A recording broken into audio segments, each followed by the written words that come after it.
There you go. National anthem as we get you set for baseball here tonight. Game number 4 of this 4-game series.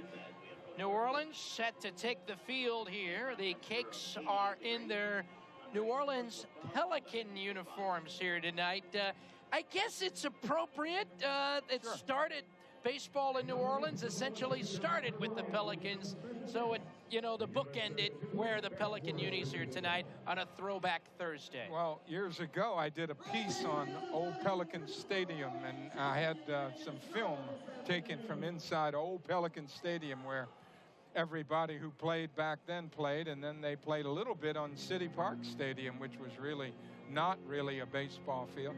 We played in City Park Stadium in like '67 when the Mets came here and played the Minnesota Twins in a preseason game right before the opening of the season.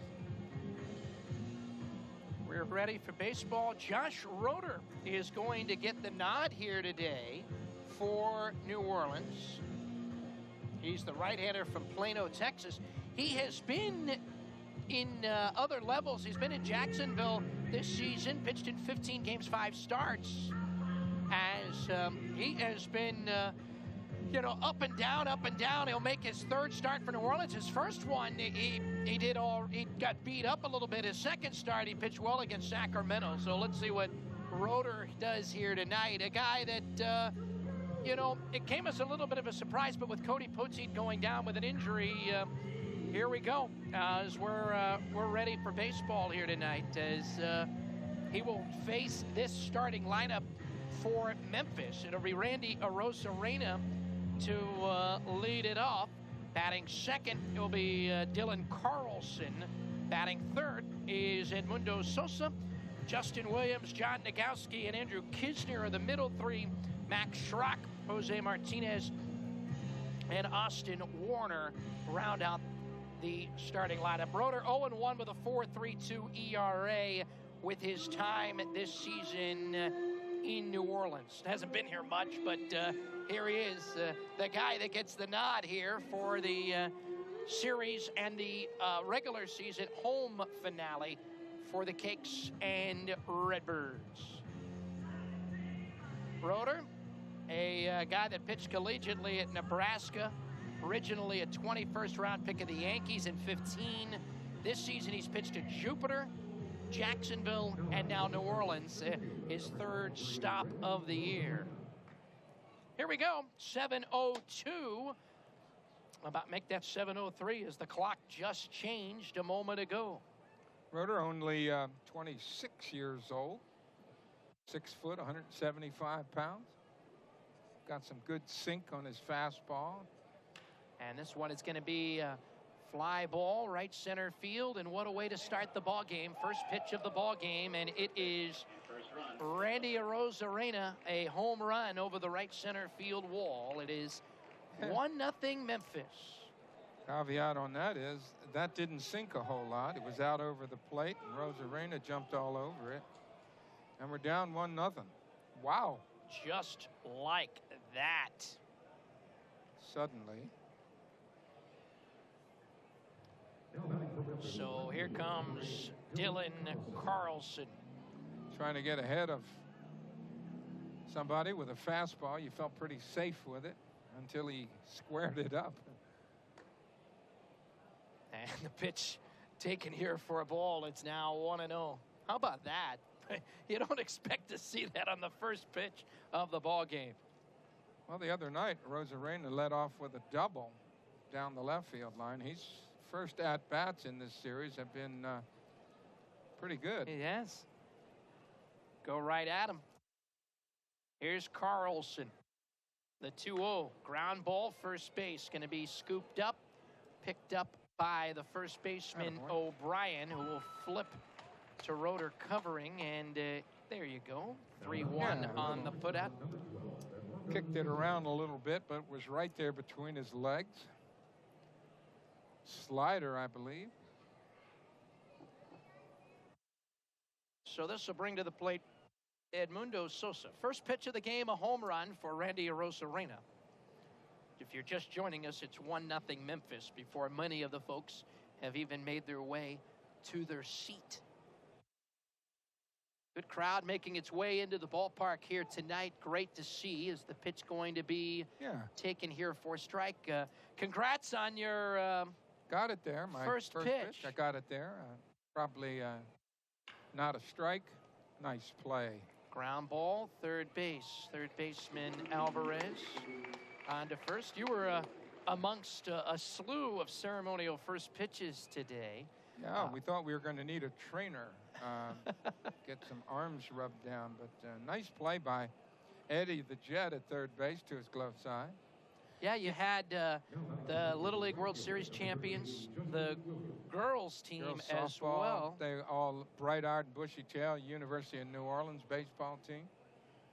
And then you had the UNO baseball team, and then you had, as Justin Williams, the Houma native, steps in, you had Walter Leger, Ron Maestri, yourself, and Andrew Wallstorf, who is to head up security and all the police detail at this ballpark since it opened back in 1997. The 0-1 pitch going to be lifted into right, and just like that, it's a 1-2-3 inning after the solo home run from Randy Arozarena. So Josh Rader makes a mistake on the game's first pitch, but after that, he looks good. One run on one hit, nobody left. We played a half from the Shrine on Airline on this eventful night.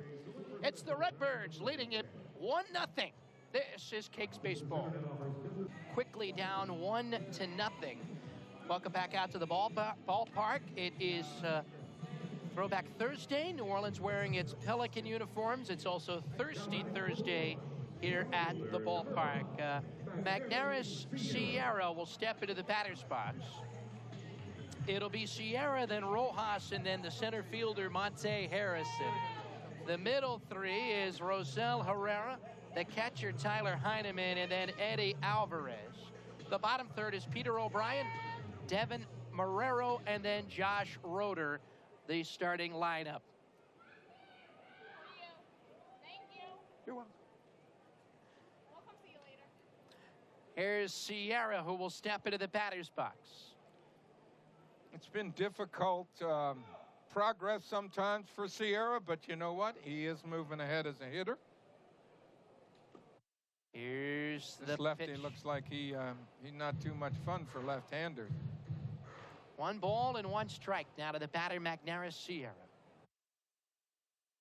The 1-1 swung on and missed here for a strike. It's now a ball and 2 strikes. 1-0 Redbirds. Here's the 1-2 pitch here to Sierra. It's going to be taken here for a ball. It's now 2 balls and 2 strikes. Austin Warner, 4-2 with a 5.56 ERA. The left-hander making his 11th start of the year for Memphis, his 25th overall start. New Orleans has seen him a couple of times before. This one's a roller up the first base side. 2 balls and 2 strikes. Cakes have actually done a pretty good job against him. Marked him up a little bit in the... Yeah, he made his debut against us back on June 30th here at the Shrine. 2-2 pitch, a ground ball first base side, going to be scooped up by Nagowski. Nagowski scoops it and takes it. And even though it's the speedy Sierra, he gets to first base. And here comes Miguel Rojas. And the Baby Shark tune that Miguel enjoys gets the crowd into the ball game. So Rojas will step in. He's been one of my favorite people from when he played here, and to me just worked hard, made himself a player, got to the big leagues, and next thing you know, he's starting for Miami. So he, to me, is a success story, and he's a self-made success story, because I don't think he was on anybody's radar when he came here. I don't think so. I think he was an under-the-radar guy that really kind of, you know, developed as a player, and of course his versatility and the ability to hit like he can. You know, you don't have to play him every day. Versatility first, because he could play around every the spots position, and play off the bench and all that stuff. And then The 2-0 is going to be taken here for a strike. 2 balls and a strike now to the batter, Miguel Rojas. Our ball game here in the bottom of the first inning. Here's the 2-1 pitch, and it's going to be down in the dirt, ball 3.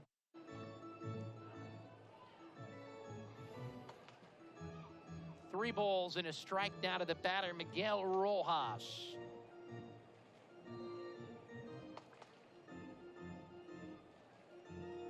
Three and one now to the batter. Here's the 3-1 pitch. Rojas will step in, and the pitch going to be up and away, ball 4. So Rojas heads down to first base. Draws the walk.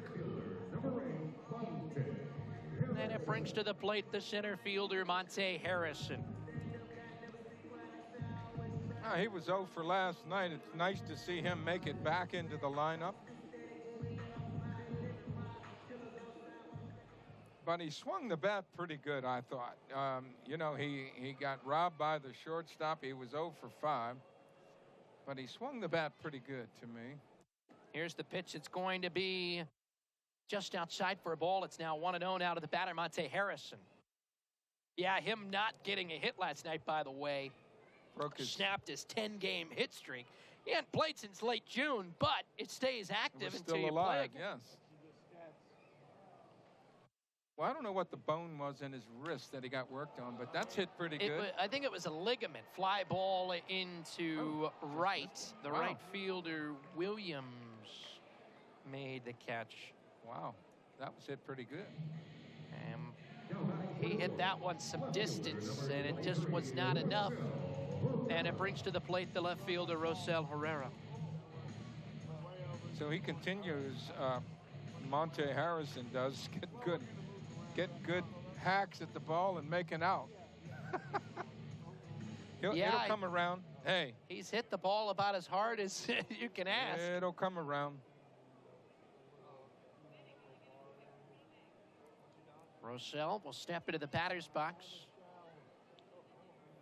And the delivery going to be taken here for a strike. I see some dogs in the ballpark tonight, which is great. 2 runaway dogs up there on the Coors Light Mountain a moment ago. Oh, yeah. Playing a little chase out there. Here's a base hit through the right side into right field. Rojas will stop at second, and the Cakes have got themselves runners at first and second base. Yeah, not a chance. You know, you bang that ball the other way, the runner at first base generally has to let that thing go through the infield in front of him so you don't get that good jump. So here's Heineman who will step in. Tyler swung the bat well against the Redbirds this season. 6 hits in 19 at-bats, batting .316 with 4 RBI. Well, he's got himself an RBI opportunity right here. He's 15 for his last 31 as he takes ball 1. He's had a great This is a guy that I switch hitting catcher with a little pop, but he's a good contact hitter, and I like him behind the plate. So if he's not a find, I don't know who is. Catching talent is hard to get your hands on. Yep. A guy that can catch and he can hit. 2 balls and no strikes now with 2 away. Certainly can do it all. And well, Arizona signed him, Diamondbacks did, as a free agent. So he had. And he was a guy that, you know, sometimes guys get signed as a free agent and don't get drafted because you're playing at a college that you're not going to get, scouts don't find him. He played at UCLA. Yeah. You know, scouts saw him. And apparently didn't impress a whole lot of people. 2 balls and a strike. In fact, he was the catcher for Trevor Bauer when they made it to the College World Series. Here's a fly ball. Well hit center field, and center fielder Rosarena is going to run it down and makes the catch, and the inning is over. No runs, a hit, a walk, a couple of men left on base. We have played an inning here tonight. from the Shrine on Airline. Memphis delivered the first pitch of the night over the wall for a solo home run. Our ball game heads to the second. Cakes trail at 1-0. This is Cakes Baseball. Back here at the ballpark, our ball game is going to move into the top of the second inning. Cakes and Redbirds. We head to the top of inning number 2. Thanks for joining us here on a Thirsty Thursday at the ballpark. John Nagowski will step into the batter's box. Josh Rader, first pitch of last inning was deposited over the wall, so let's see.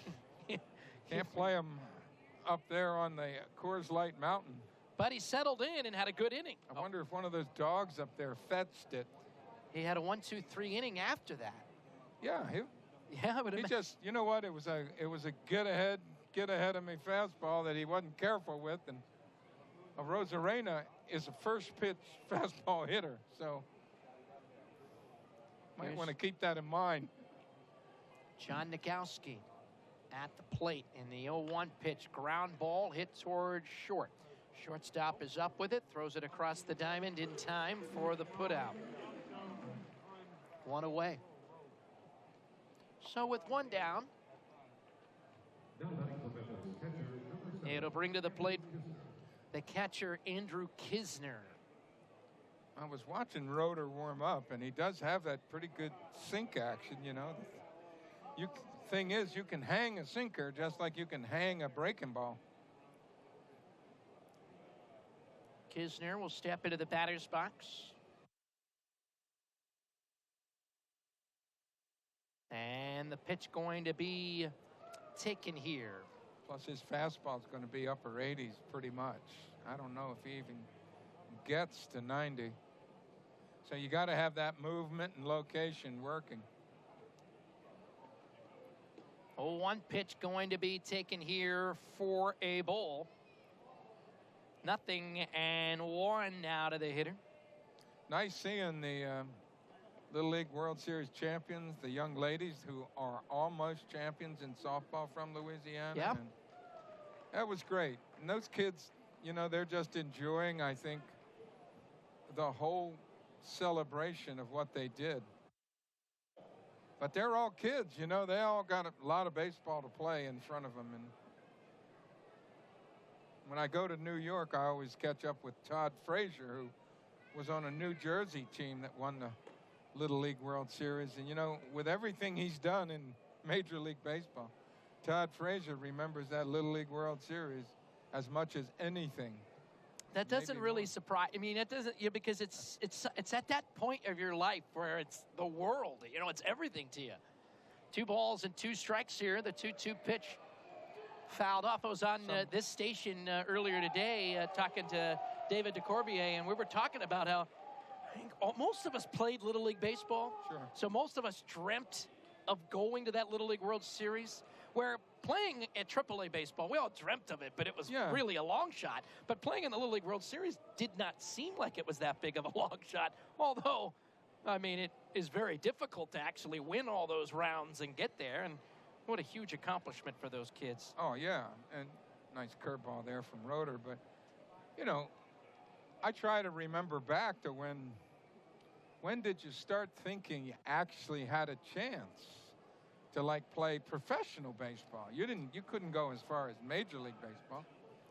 And, you know, it was when I was like 18 years old.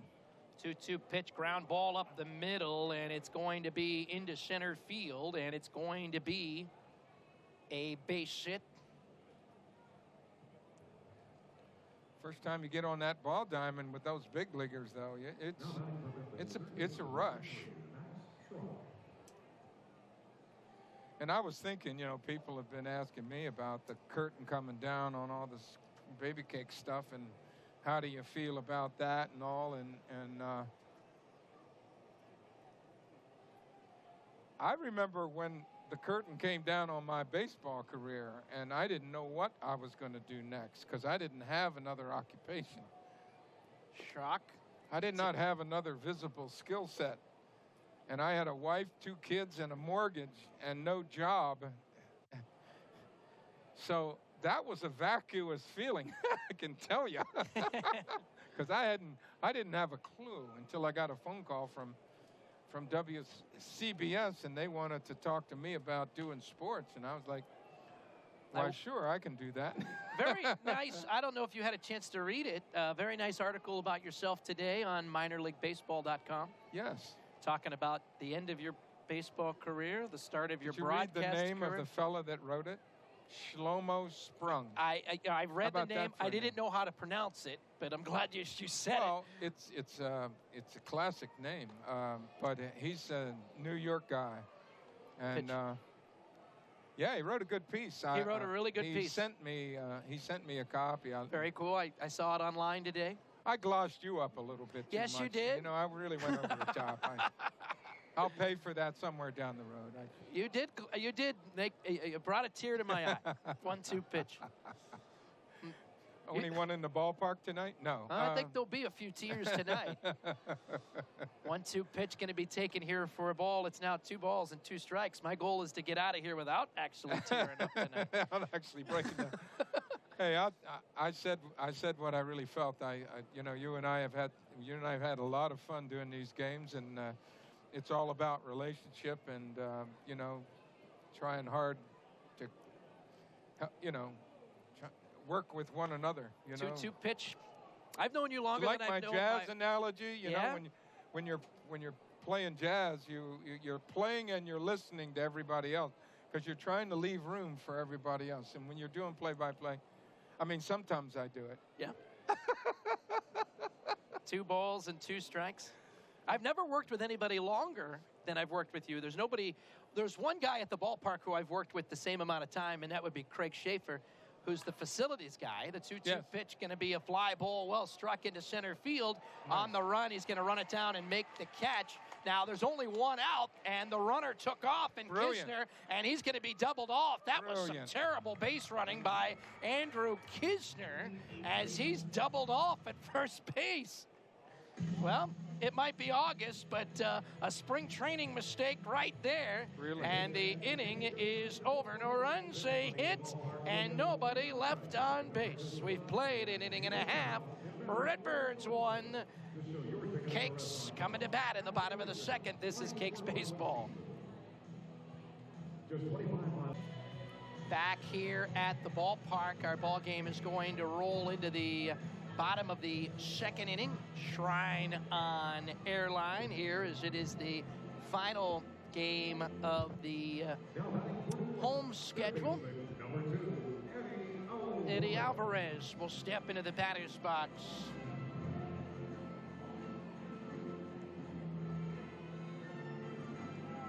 Another guy you got to be pretty happy for, along like a guy like Tyler Heineman and Eddie the Jet, who's been kind of an interesting get for this team, a switch hitter who can play around the infield for you. Pitch to Alvarez taken for a strike. Catcher threw him one of those. Sometimes you throw a baseball off seam and it has this funny movement, and it'll, you don't throw it hard, but it'll run like heck, like a slider. And I think that's what the catcher threw to Warner, and the ball got away from him, fooled him. Pitch going to be taken inside. Need to do that with the guy at third base. 1 ball and 1 strike now to the batter, Eddie Alvarez. Yeah, it's funny. This is, for a lot of us, sort of up here, kind of momentous. For these guys, they're just finishing up the season. Yep, and, it's a Thursday night. Thursday night, and they got a game tomorrow, nice crowd. And a game Friday, game Saturday, and a game Sunday. And every one of them in this ballpark, the AAA season ends on Monday, but every one of them hopes they're playing Tuesday. Because that means they got a call up, and they're in either St. Louis or Miami in the major leagues. You bet. 3 balls and 2 strikes now. I was talking to our hitting coach, Justin Mayshore, and I went down and just said thank you to a few of the guys and told them how much fun it was watching them play this year. And really, in terms of getting guys to the big leagues and all, we really had a pretty good year in terms of sending guys to the big leagues and guys getting a chance to play up there with Miami. 3-2 pitch going to be up and away. That is ball 4. A little speed on. So we'll get a walk here. So with a man on, it brings to the plate Peter O'Brien. So O'Brien will step into the batter's box. He's probably average. Warner has, the left-hander, about 3 walks a game. O'Brien, ground ball, hits a short. Shortstop's up with it, flips to second for 1. On to first, and that'll turn. It is a double play. Real good play by their shortstop, who got over there, Edmundo Sosa, on his backhand, picked it. When he picked it, he wheeled and threw it. A great feed to the second baseman, who's relayed to first base. 6-4-3, pretty classy looking double play, even though it was those guys. Yeah, they turned in a hurry. Yeah, he hit it hard. Here's Devin Marrero, who will step into the batter's box. And the pitch going to miss inside for ball 1. Yeah, there's nothing like a big crowd here on a thirsty Thursday with the dogs out. And pitch. It adds another layer to the soundtrack when they start barking. And you hear it in your headsets and you're like, what? Yep, that's a real dog. Yeah, I guess you look at the numbers and you go, what if? 2-0, and that's a high fly ball, well struck to left. Carlson is heading back. Get out of here. Warning track wall, it's going to leave. A home run for Devin Marrero, number 15, and we are tied at 1. Devin's been sitting on number 14 for a while, but how nice. He got that one up. There's no wind blowing, so whatever he got, he got. 105 mile an hour off his bat. It travels 390 feet. A solo home run ties it here in the second, and it's a home bank home run. Here's Josh Rader, the pitcher. Oh, the good news is, 1, you tied the game, and 2, the pitcher bats here with 2 outs, so that means next inning, the pitcher most likely will not lead off the inning. Got a lot done in that at-bat. And that matters, you know, sometimes, you know, you don't have a pitcher coming up there making an out. You get your 1-hole hitter up there next inning, more than likely. The 1-1. Although that doesn't mean that Rader doesn't have the chance to get a hit here. He does have a hit in his limited action in New Orleans this season. 2 balls and a strike now to the batter, Josh Rader. 2-1. And the pitch going to be swung on and missed here for a strike, and it's now 2 balls and 2 strikes. It is Rader. I've said Roder a couple of times after looking at the spelling. R-O-E. It is R-O-E, so it looks like Roder, Rader, but it yeah. is Rader. This one's going to be he complies. Swung on and struck out, and the inning is over. 1 run on 1 hit. Solo home run off the bat of Devin Marrero. And our ball game is going to head to the top of the 3rd inning. It's New Orleans and Memphis all tied at 1. This is Cakes Baseball. Back at the ballpark, there's Boudreaux and the final Acme Oyster House race. You got the crawfish and the oyster racing across the field. Who wins it going away? I think there's a Stewart's inquiry, though. There was some suspicious-looking jockeying in the home stretch. I think somebody got some money in the oysters' pocket. There was some illegal contact. And the crawfish. 1-1 game, top of the 3rd inning. Well, after everything had happened in the Derby this year, I guess we probably got to be careful with all of that. Exactly. Exactly. Yeah, and all the time I've never seen an inquiry turn the finish over. I've never seen that. Nope. And you would think in the Derby, you know, you're always going to have a bunch of horses. That first race is a Right. crowded field usually. Well, that's the most. You know, they have Everybody the wants most in. horses. Yeah. More things can happen. You with know, by the more time they horses. get to the Preakness and the Belmont, they've thinned out the crowd. There's not as many horses out there. Pitch going to be taken here for a strike, 0-1. No balls and a strike now to the second baseman, Jose Martinez. Martinez, who played third base 2 nights ago, made 2 of the better defensive plays boy. we've seen all year. And Back then, to back. And then in the 9th inning, he had an error. Yep. And that's how it works sometimes. Yeah, he reached in the seats and pulled one back, and then a really difficult play on his backhand and made all those plays, and then, yeah, kicked one. No balls and 2 strikes. That kicked ball, by the way, in the bottom of the 9th inning set the table, as it was a leadoff man. That got Gabriel Guerrero on base. And then we were able to move him up and move him in on the 8-foot RBI single by Magneuris Sierra. Line drive into center field. That's not a typo. It wasn't 80. It was probably 8 foot. I might even be generous by saying it went 8 feet. I thought it went 10 or 12 myself, but I'm, you know. It didn't make it too far, but it made it just far enough that the pitcher had a double pump, throw home, and couldn't get Guerrero. He had a play he was not prepared to make on the slow roller, and Guerrero coming down the line, who can run a little bit, was in, no problem. So here's Austin Warner. So Martinez singles. Yep, the number 8 batter is on.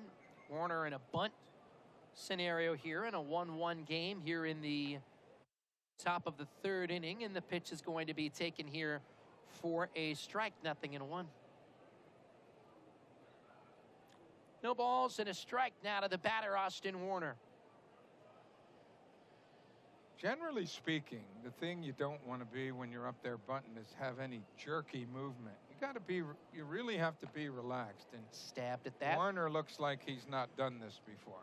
He looks like he's stabbing at the ball. That doesn't mean you can't do it, but it's always looked to me like when you're jerking at it, that's hard to get that one down. 0-2 now to the batter, Austin Warner. The 0-2. And when you're hitting 0 something, you're probably bunting again. Yes, he is. Yep, 0-2 pitch, and he stabs at it again, and he is a strikeout. He pretty much looked allergic to it. So a strikeout. And it brings to the plate Randy Arozarena. So Arozarena will step in.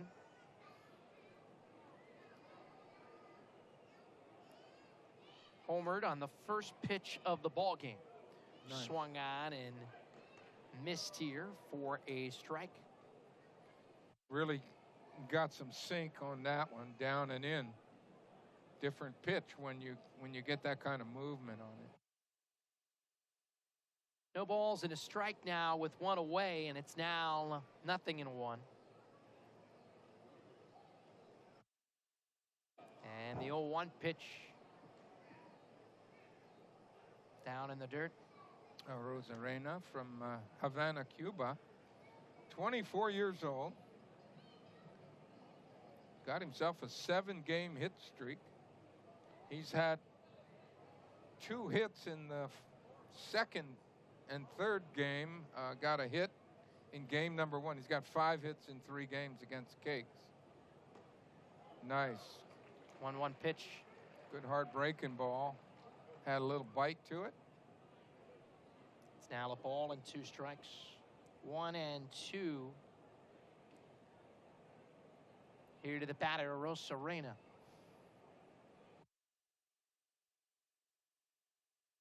Short lead off the bag at first base. Here's the 1-2 pitch. Raider comes set. And the 1-2 called, 3rd strike. Arozarena is going to be a strikeout victim. Nice. He just buried that sinker hard and in on him. Nice. Now batting for Memphis, left fielder, number 8, Dylan Carlson. And this will bring up Tell you what, Dylan Carlson. Carlson, this young kid, he 21 home runs in the Texas League. Just as we opened this series, he was voted Texas League Player of the Year. We've held him in check a little bit, at the risk of opening my big mouth. 0-1 now with 2 away. But if he doesn't have enough tools, you know, you're talking about a switch hitter, 6'2", 205, a first-round pick by the Cardinals. Pickoff throw at first base, and he went to get him, too. From Elk Grove, California. He had a heck of a run in Round Rock. And then they went to Omaha, and he cooled down a little. But he had 3 for 4, 3 for 4, 3 for 4, 2 for 5 in Round Rock. That's a pretty good little run, isn't it? Yep. He's been cooled off here, but you hate to keep saying that because you got to think that he's due. When you have a huge batting average like he does, you know this guy doesn't have long droughts. 1-1 now to the batter Carlson, and the 1-1 pitch going to be taken outside, ball 2. Shows you what a difficult thing hitting that baseball is. You know, he probably thought he could hit anybody. 2 balls and a strike now with 2 down here to the batter Dylan Carlson. 2-1. 2 away. And the 2-ball, 1-strike pitch going to be fouled off third base side into the seats. Try it again now with the count being 2 balls and 2 strikes. Yeah, I think he was hitting something like 455 when he walked up the first time in this series, and that's a big animal. You got to feed that one a lot of knocks. 2 balls and 2 strikes. 2-2 now with 2 away. And the 2-2 going to be up the first base line, foul, and it's now 2 balls and 2 strikes. Where's those Cardinal stripes on his socks for all the world to see? He's got his pants up there around his bottoms of his knees, and you can see all of the ringlets on his socks for sure. 2-2 now with 2 away. And the 2-2, a fly ball into left. And running it down is Herrera. Woo! Wow. I thought he took a bad angle, but he made up for it. Got a little adjustment at the end of that, reached up as far as he could, and makes a heck of a play on Carlson, who hit it hard. In the inning, no runs, a hit, a man left. Ball game will go to the bottom of the 3rd inning. It's a 1-1 ball game. This is Cakes Baseball. 1-1 ball game. Cakes quickly found themselves down 1-0 in a hurry. And here's Magneuris Sierra. It is kind of funny when you see our guys with the throwback uniforms. They walk up to home plate and it looks like the visitors, you know, a little bit. We're all white, but got that Cardinal look to the. Yeah, well, they were Cardinal uniforms. uniforms. Yeah. It is weird when it's, you know, when you're playing a Cardinal team and you're wearing an old Cardinal. You know, this was the uniform from 1942 Yep. New Orleans Pelicans. Yeah, they were the Cards, I guess. Yep, they were the Cardinals. Cleveland Indians, Yep. Pittsburgh Pirates. The 1-1 pitch, you know, down in the store, they sell this version, which is red, white, and blue. And they also sell the black and gold version, which is the Pirates Pelican version. 2 balls and a strike 2-1, which would have been the Lenny Yoakum Oh uniform. yeah, what a grand gentleman Lenny Yoakum was. Had a little bit of big league time with the Pirates, but he was a scout for the Pirates a long time. Ray Yoakum's kid was at the ballpark tonight. Oh wow, He's here. I saw him before the Yes. ball game. He said hi and everything. Good to great. see him. That's a great baseball Yep. family. He's here to appreciate one final we go. night. Ground ball up the middle. Shortstop up with Oh, it. Throws to got him. first, and he just did get him. Wow, Very I thought he close beat play. that out. He was trying to, but really good play by Sosa. Sosa's a really terrific shortstop. He is quick, gets rid of the ball quickly, and throws strikes. And Edmundo Sosa can play that shortstop spot. And that'll bring to the plate the shortstop, Miguel Rojas. I swear Miguel takes longer to do the walk from the on-deck circle to home plate than any other hitter because he loves to see Yeah. all the people in the stands doing the shark. Sharply hit ball, Oh. first base. In fact, if you looked in our dugout during his entrance, you saw 3 players doing it in their home dugout. I love it. 2 up and 2 down. Well, you know who really loves it is my daughter Katie. If Katie, she hears that song, she goes yeah, nuts. yeah, That's yeah. her little anthem. She's got her moves, huh? Here's Well- Monte Harrison. I saw the beautiful and talented Katie on your On the phone. phone, FaceTime. FaceTime. 1 ball and no strikes. She checks You were in. talking about Ray Yoakum and Yep. and Lenny. Did you get to meet both of them? I know Lenny. Ray Yeah. passed right before I moved got you. here. Ground ball right side. But I got to know Lenny very well. Ground ball right side. And of We'll hold that course, thought. all of the New Orleans hamburger and seafood crew for a number of years. Yeah. Our ball game will go to the top of the 4th. It is a scoreless game. Cakes and Redbirds. It's a 1-1 game. I said a tie game. As we head to the 4th, this is Cakes Baseball.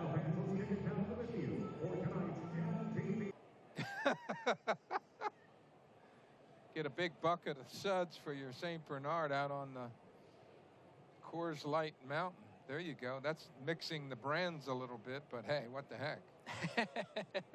To the average person, beer's beer, but to the people in the beer business, that's not so. That is not so. The pitch going to be swung on and missed here for a strike.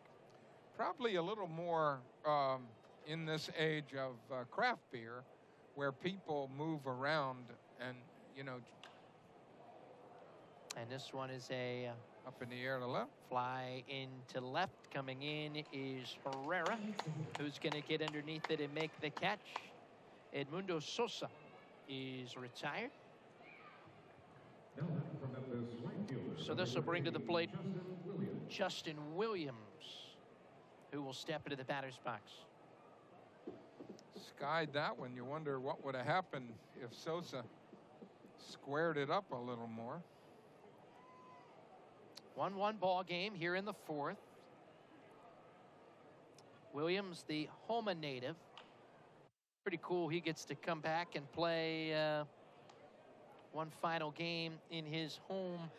Not necessarily his hometown, but he, growing up, he used to come to this ballpark. This was his spot to watch professional baseball. Yeah, Yep. this is as close as AAA is going to get to Homa. Yeah, a 1 pitch taken here. He hit a homer in the first game of the series. He did indeed. 1-1 now with 1 away. Here to the batter, Justin Williams. Before we went to break, we were talking about Ray Yoakum and Lenny Yoakum. Of course, a couple of guys in our New Orleans Professional Baseball Hall of Fame. You know, and they used to do this little lunch when I first came to town. Yes. I told you that I didn't meet Mel Ray. Parnell was still kicking Mel then. and Gene Freeze, George Strickland. Well, Ray Yoakum was one of the last 2 managers for the minor league team here in New Orleans when they played in City Park. And then Mel Parnell, I think, was the last guy The in last manager? 1959. Right. And then it was over. 2 We balls. played in that ballpark. They fashioned a ball diamond there in 1967, I think it was. it wasn't the place you wanted to play ball. 2-2 pitch going to be swung on, and a high fly ball. Justin Williams has gone fly to right, and it's not going to have the distance. It looked like it could go 106 miles an hour off his bat, but it goes as a long fly ball to right. Just got under it a little bit, kept it in the yard. He hit it well. He did.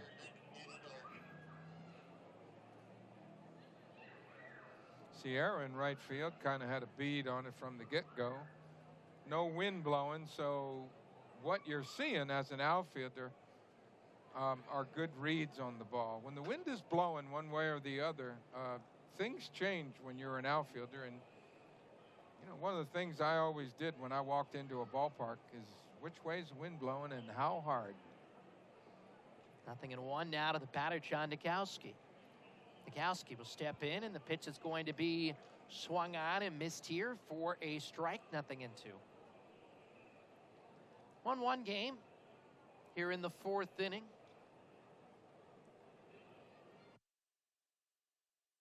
Oh, 0-2 pitch here to the Redbirds' first baseman. And the 0-2 going to be taken here for a ball, and it's now 1 ball and 2 strikes now with 2 away now to the batter, John Nikowski. 34th round pick by Oakland back in 2014. 1-2 pitch going to be down low, ball 2, and it's now 2 balls and 2 strikes. 2-2 now with 2 down here to the batter. 12 for his last 33. That's a pretty good number. John's, when he's been getting them 2 at a time. 2-2 pitch, a fly ball into right. The right fielder Sierra backpedaling, and at the track he's going to run it down. They've hit the ball pretty well. Right not carrying field. tonight, is it? The ball is not carrying. I mean, we've had 2 home runs in this game, 1 for each club, but both of those look like on a given night they could have gone. We head to the bottom of the 4th inning. Folks out in the swimming pool having a little fun. It's a thirsty Thursday. The Cakes and Redbirds all locked up at 1. This is Cakes baseball.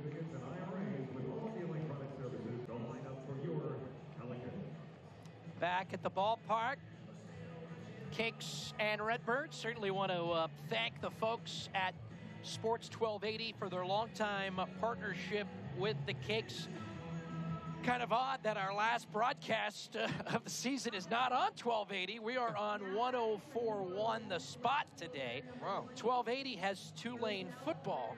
Certainly wish the best of luck for those guys tonight, but we got bumped. But it's an upgrade. We're on the FM, and so for those folks who were planning on listening to a little Lionel Richie or Lady Gaga, here we are here tonight. I can always listen to Gaga. She knocks me out. Here's Rosel Herrera, who will step into the batter's box. That's for our audio listeners. And, of course, I want to also welcome in all the people that are tuning in on TuneIn and iHeartRadio who can pick up the stream. Of course, cakesbaseball.com, including our main guy, Bob Millett, who has been with us here at the ballpark the last couple of years. He's already made the trek to the Sunflower State. He's listening in tonight, him and Steph listening to the broadcast. Of course, Steph's from New Orleans, and she'll be back. They'll be back here quite a bit. They were unable to make it here tonight, but they certainly enjoying the broadcast. Look at the ballpark tonight and realize Tulane's playing and the Saints are playing. And here we are with a good crowd. Putting a few butts in the seats. Yep. You're like, where were you? Yeah, 2 balls and a strike. You know, it's an event town. You know, whenever, there's something big going on, they'll come out. And with it being a finale, I think a lot of people figured, hey, I'm coming out tonight to catch baseball at least one final time in this form, whether it be AAA baseball. And I certainly am hoping that the stars align and that professional baseball is back in New Orleans before long. Won't be next year. But well, that article in the paper today didn't fill you full of... No, it didn't. 3 balls and 2 strikes down to the batter. Excitement in that direction, but I think that's just tar. Yeah, 3-2 Just talk. pitch is going to be ground ball to short. Sosa picks it up and air mails it over the first baseman's head. Wow, the easiest play he had to make, and he threw it over Nagowski's head. Yeah, he's made some very nice plays, but that's an error on the shortstop. He almost recovered, but nope. Yeah, if he had Wilt Chamberlain out there, he might have made the play. Crying out loud. Here's Tyler Heineman, who flied to center back in the first. 1-1 ball game here in the fourth.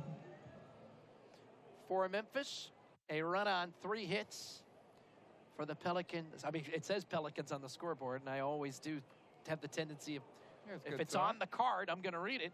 As this one's going to be rolled up the line, foul for the Cakes. Heineman trying to bunt for a base hit. I like that idea. I also want to welcome in all those folks listening at Cox or viewing today on Cox Sports Television. Yeah. Rod Michler, Jeff Brenner, Walter Volpatti, the whole crew over there at CST. They have been great partners of ours. Over the years? Over the years, broadcasting a lot of our games, and it's certainly bought been us a few great. Tanks of gas and some dinners out. Yes, they have, and one way to look at it. It certainly has been a fun partnership, and we're happy to have brought them a great deal of programming, and I'm sure I'm glad a lot of people have enjoyed it over the years, not just in New Orleans, but across the region. As the pitch is going to be swung on and fouled back. I'm just glad Jeff still talks to me, but I'm kidding, of course. Those guys gave you nothing but the best effort, and we had fun over the years. Yes, we did. They got us out at the pool. I've only been in that pool one time, and all 42 seconds of it was televised on Cox Sports Television. Well, you see. I did a cannonball in. They handed me the stick mic. I said hello, and I got right out and went right back to play-by-play. Never been in that pool since. Good thing about your haircut, Tim, when you get in the pool like that. There we go. This one's a sharply hit ball up the middle into center field. I don't think my hair doesn't mess up your coiffure at all. I don't think with my cannonball my hair even got wet. A base hit into center field. Well, you know, there are some cannonballs that, you know, you don't penetrate too far. And you did kind of pop out of there. Popped right back out. Tyler Heineman with a base hit into center field. And here's Eddie Alvarez. New Orleans, thanks to the leadoff error, has got something brewing here with runners at first and second base. Yeah, they asked me if I wanted to jump in the pool, take my shirt off and jump in the pool back then. And I said, hey, there's children watching. I don't want to scare them. Eddie Alvarez. So I knew in advance that they wanted to put me in the pool. And at the time, our media relations czar was Kevin Maney. Yes. And Kevin had the wise idea of, you know, the swimming suits back in the 20s? You know, those white one-piece things? We actually looked to see if we could get one of those. And I wanted to wear that to jump into the pool because I thought that would make good TV. We couldn't find it. 1 ball and 1 strike. It probably saved your reputation. Yeah, because I think it would have been funny, but I don't know what people would have thought of it. Sort of Bermuda shorts too, you know. 1 ball and 2 strikes. Is that the beautiful and talented Katie? Katie has dialed in from elsewhere. Hey, Katie. We're looking on FaceTime, and she is in Wichita, right? Yep, she's in Wichita watching the game. 1-2 pitch is going to be a ground ball through the left side into left field. This is going to get a run. Here comes Herrera. The left fielder has the ball. Get by him. Everybody moves up 90 feet, and the Cakes are in business here, taking the lead 2-1 with runners at second and third base. Probably E7 with Heineman going over to third, and Alvarez, it's a single that turns into a single and an error, and the Cakes are on the board, second and third, nobody out. They've taken a 2-1 lead. Way to go, guys. Give Alvarez a single and an RBI. They all move up. on the error. Yeah, we've been hitting some balls pretty hard on the ground that are getting caught, but the last couple found a hole. And Heineman, how many times a guy bunts for a base hit and before the at-bat's over, he gets a swinging single somewhere? He hit a ground ball right through the pitcher's legs. Here's Peter O'Brien. There's the first visit of the ball game by Memphis. Remember, with the rules, they are allotted 5 visits. It's visit number 1. New Orleans has taken the lead here. It's a 2-1 ball game here in the bottom of the 4th. O'Brien will step in. Well, he hit one pretty hard the last time, turned into a 6-4-3 double play, but it was hit hard. Nobody out, runners at second and third. The pitch here is going to be taken here for a ball. 1-0 now to the batter, Peter O'Brien. Ball and no strikes. 1-0 now to the hitter. And the 1-0 fly ball. Well hit, left center field. This one's going to bang against the wall. Extra bases. Heineman is in. Here comes Alvarez. 2 runs are in, and cruising into second base with a double is Peter O'Brien. His 8th double of the year. Run batted in, number 43 and 44. It's an Acme Oyster House double, and the Cakes have got themselves a 4-1 lead. Yeah, Peter had a 4-game hit streak after going pretty dry for a while, and when he's been swinging the bat good, you know things can happen. And against the left-hander, a little 90-mile-an-hour fastball, he hit that thing hard off the wall. Never got up much, but it's a double. 2 runs are in, 4-1 Cakes. I love it. And here's Devin Marrero, who will step into the batter's box, and the pitch is going to be taken here for a strike. Well, Devin launched one. 0-1 now to the batter, Marrero, and the 0-1 pitch going to be taken here for a ball, and it's now 1 ball and 1 strike. 1-1 now to the hitter, Devin Marrero.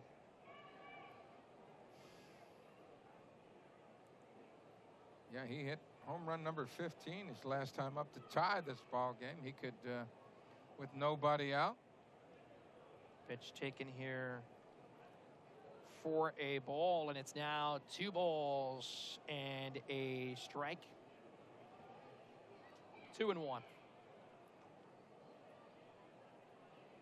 2-1 pitch going to be grounded up the line. Curveball. Pretty good location. 2 balls and 2 strikes. 4-1 New Orleans. A run in the 2nd to tie the game with a Devin Marrero homer, his 15th. And just a short moment ago, a 2-run double from O'Brien. 2-2 pitch, line drive down the left field line. That's going to be a base hit. Here comes O'Brien around third. He is going to score, and New Orleans has got themselves another run. It's a 5-1 ball game. That might have only been a single, but that was oh yeah, he left that curveball up a little bit. Devin ripped it. Man, that's a bunch of balls hit pretty hard. Even the error on the shortstop, Sosa, that started this whole roundabout, was smoked. Here's Josh Rader. And a throw over to first, and he nearly got him. Devin was leaning the wrong way. Shoot, he ran a stride and a half towards second base, and then just, I don't know what he saw there, but there was a guy standing at second base, and maybe he didn't think Warner was looking. Here's the pitch, and he squares to bunt this one at the plate. 0-1. No balls and a strike now to the batter, Josh Rader. Rader hasn't shown you a whole lot, has he, with the bunt? stick. No, he tried earlier, and he really didn't get close. 0-1 now to the batter, Josh Rader. No balls and 1 strike now to the hitter, and he's going to put a bunt down. It's going to be picked up. He's going to throw to second for 1. On to first. Almost a double play.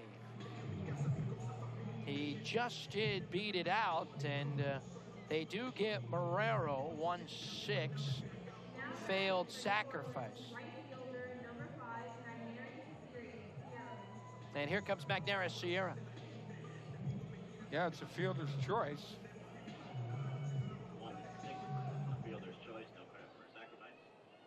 So Sierra will step in. Grounded out to the first baseman, grounded out to the shortstop.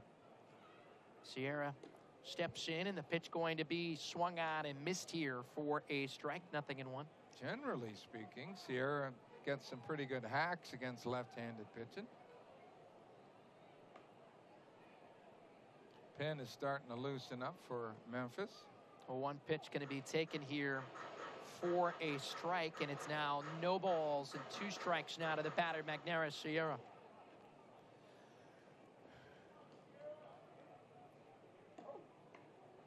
Nothing in 2. Taken. It's now a ball and 2 strikes, 1-2. 1 ball and 2 strikes now to the batter with 1 away. And the 1-2 going to be swung on and fouled back. 5-1.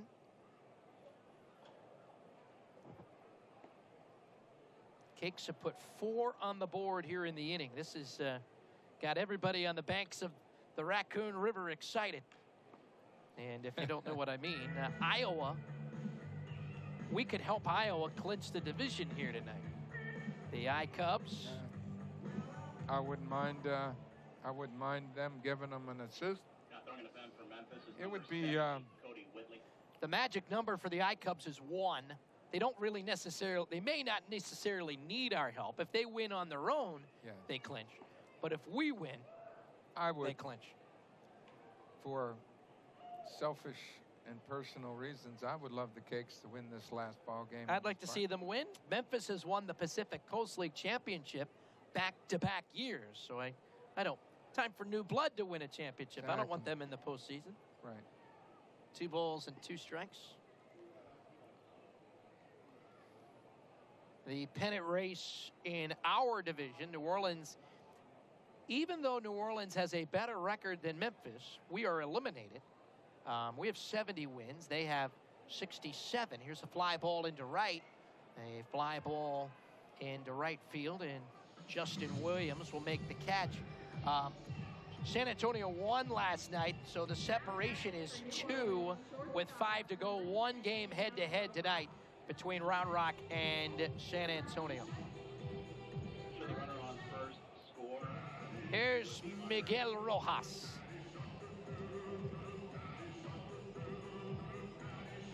You watch Rojas, he draws a line along the back edge of the home plate on an angle back into the batter's box to a certain point, and that's where he puts his right foot. That's his alignment to the plate. Here's Rojas at the plate. So with a runner at first, here's the pitch. It's going to be taken inside for ball 1. 1-0 now with 2 away.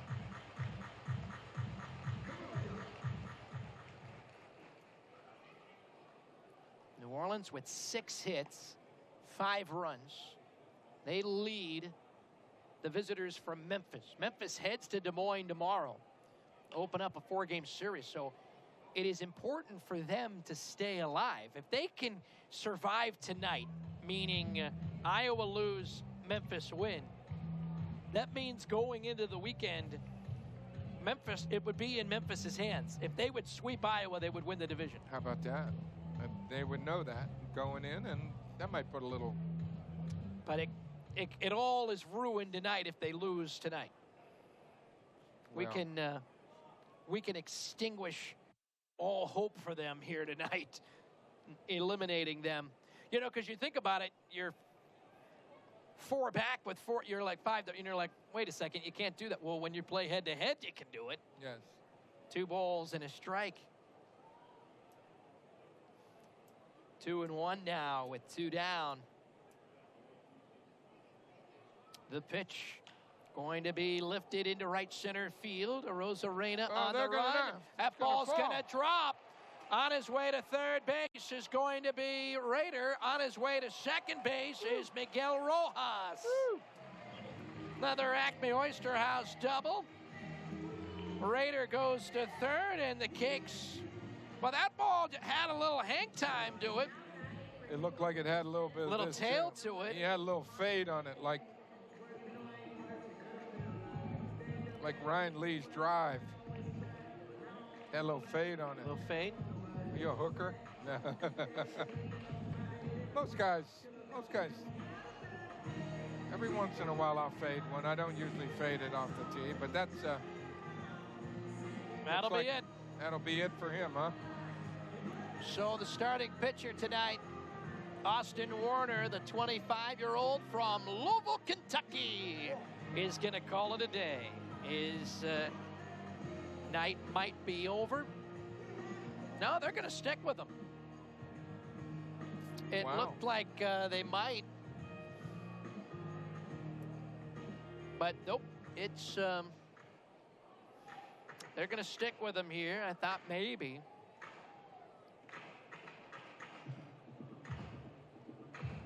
But nope.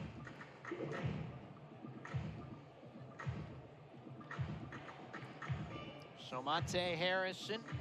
Well, this is the 9th hitter up for the Cakes, and Harrison has had some pretty good swings tonight and He's got 0 for 2. nothing for it. He had some good swings last night. You think he's due? They're gonna start cashing in. They're gonna start falling in. You think? Harrison, 276 batting average, 9 homers, 22 RBI. Ball and no strikes here, and the 1-0 pitch going to be taken here for a strike, and it's now 1 ball and 1 strike.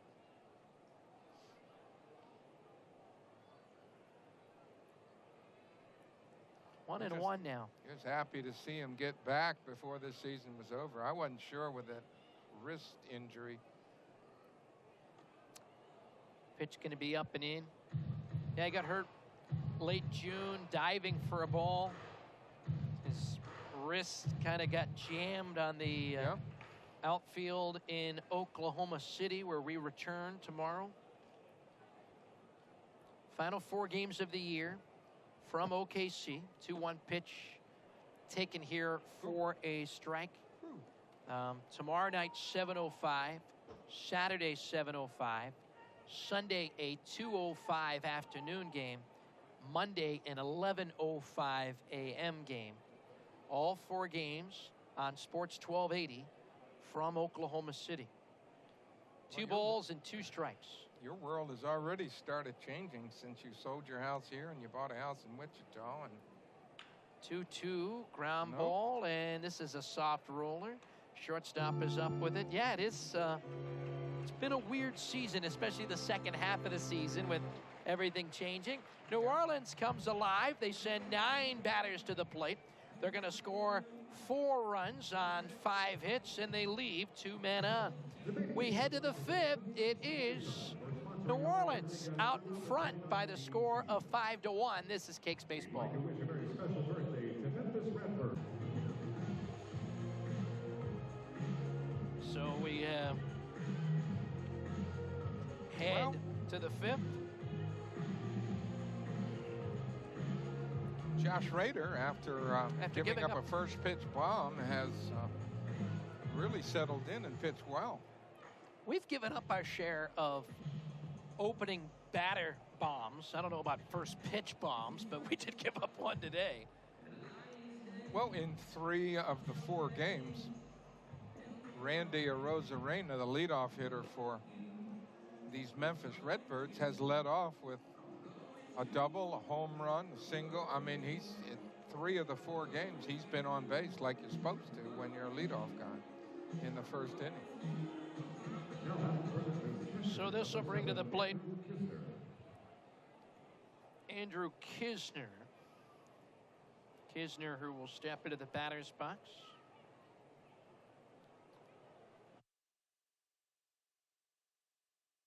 How many times when he was a kid somewhere where they didn't know who he was and they said, Andrew Neisner. His name is K-N-I-Z-E-R. K-N-I-Z-N-E-R. N-E-R. It doesn't look like it should be Kisner. No. It's At all. probably Neisner, or Neisner. But it's Kisner. They've decided they're Kisner. Yep. Ground ball hit towards third. Third baseman is up with it. Got it. Attaboy. Yeah, but I remember seeing him for the first time earlier this year. I was and then I looked at the phonetic and I was like, oh, that's an easy name to pronounce. There's Max Schrock. It's a little roller. Another sinker. He gets that sinker running down and in to right-handers. When it's in the zone, it's kind of hard to handle. Schrock will step in. Left-handed batter. And the pitch going to be taken here for a strike, 0-1. No balls and 1 strike now with 1 away. Schrock came over in the Piscotty deal with the A's a couple years back. He was originally with the Nationals. Little roller, first base side. That is going to be a fair ball. No, they called it foul. I was yelling because, O'Brien went after it. He went hard to get it and couldn't get it before it went foul. And then he didn't catch it. Other than that, it was perfect. No, but it was a slow enough roller that the player Pete O'Brien couldn't get there before it went foul. If I was, it's the end of the year, and a lot of time you give out end of the year awards. If I was to give out an award for the guy who does the most on camera when not even in the lineup, it would be Gabriel Guerrero. He was the guy that was sitting there that got the loose ball and then made it look like he was going to throw it at you. 0-2 pitch. He also makes his way into the camera every time Baby Shark gets played because he's out there on the top Is that step. Right? Yeah. Oh, that's great. He finds the camera and he's always doing something. No balls and 2 strikes. Here to the batter, Max Schrock. And the pitch going to be taken here for a ball. It's now 1-2. Nice changeup. A little fade on it.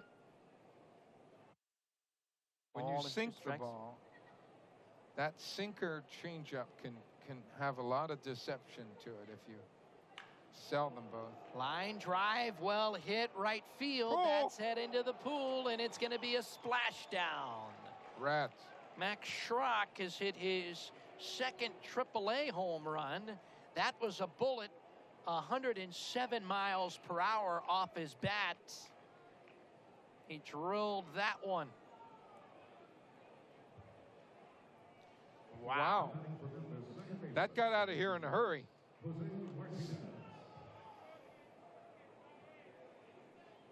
It did.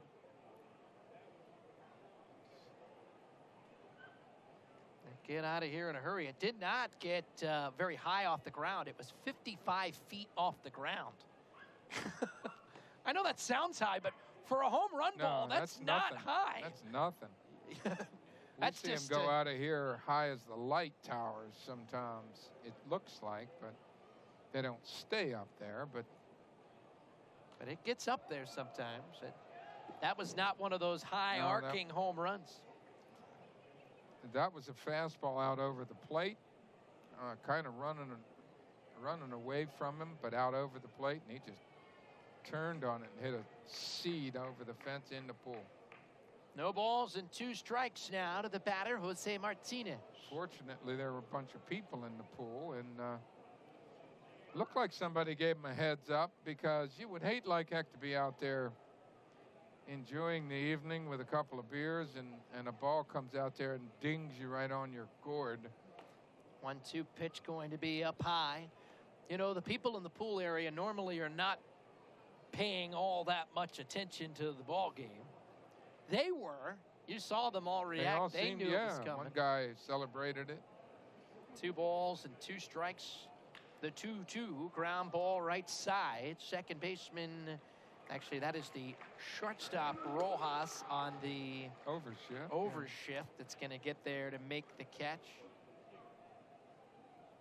So with 2 down, it brings up Memphis pitcher number 43, Austin Warner. Austin Warner. So Warner will step in with 2 outs. And the base is empty. New Orleans out in front in this one. 5-2. And the pitch going to be outside here for a ball. 1-0. 1 ball and no strikes now with 2 outs. And the 1-0 going to be swung on. Missed here. And it's now even down to the ball and a strike. Well, the 2 runs they got off of Raider have been bombs. 1-1. Boom and boom. Boom 1 and boom 2. Ball and 2 strikes. 1-2 pitch going to be swung on and struck him out. Warner is gone and the inning is over. 1 run on 1 hit. Solo home run off the batter of Max Schrock. This ball game is going to head to the home half of inning number 5. Shrine on Airline. It is the Cakes on top, 5-2. This is Cakes Baseball. Back here at the ballpark, we head to the bottom of the 5th inning. New Orleans has got themselves a 5-2 advantage. Now they're going to stick with the starting pitcher. So he heads back out there. Warner. I thought his day was over a little bit ago. It did look like with 2 outs, he I might thought have they were the going to hook come on him. get him. Yeah, But he I didn't. really did. It just had that feeling. His pitch count was getting really high. And the pitch going to be fly ball into shallow right. This could be trouble. Nope. Justin Williams is going to run it down and make the catch.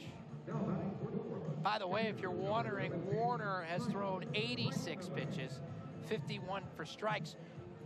With 1 more inning pitched as Raider, he has thrown 68 pitches. So a big discrepancy in pitch count. Well, his ERA against the Baby Cakes this year is not going to be too graceful. They went 6 innings, 6 hits, 5 runs, all of them earned. First time he pitched against them, end of June, and then in July, end of July, he got the loss in this game. 4 1/3 innings, 8 hits, 4 runs, and now in this one, it isn't over yet, so let's not celebrate. But the Cakes, 7 hits, 5 runs. They're batting in the bottom of the 5th. Here's Heineman, who will step into the batter's box, and Tyler Heineman take the pitch here for a strike. 1-1 now with 1 away now to the hitter. The 1-1 grounded up the line, third base side, foul. Try it again now with the count being at 1 and 2 strikes. 1-2 now with 1 away now to the hitter. 1-2 pitch going to miss down low. 2-2.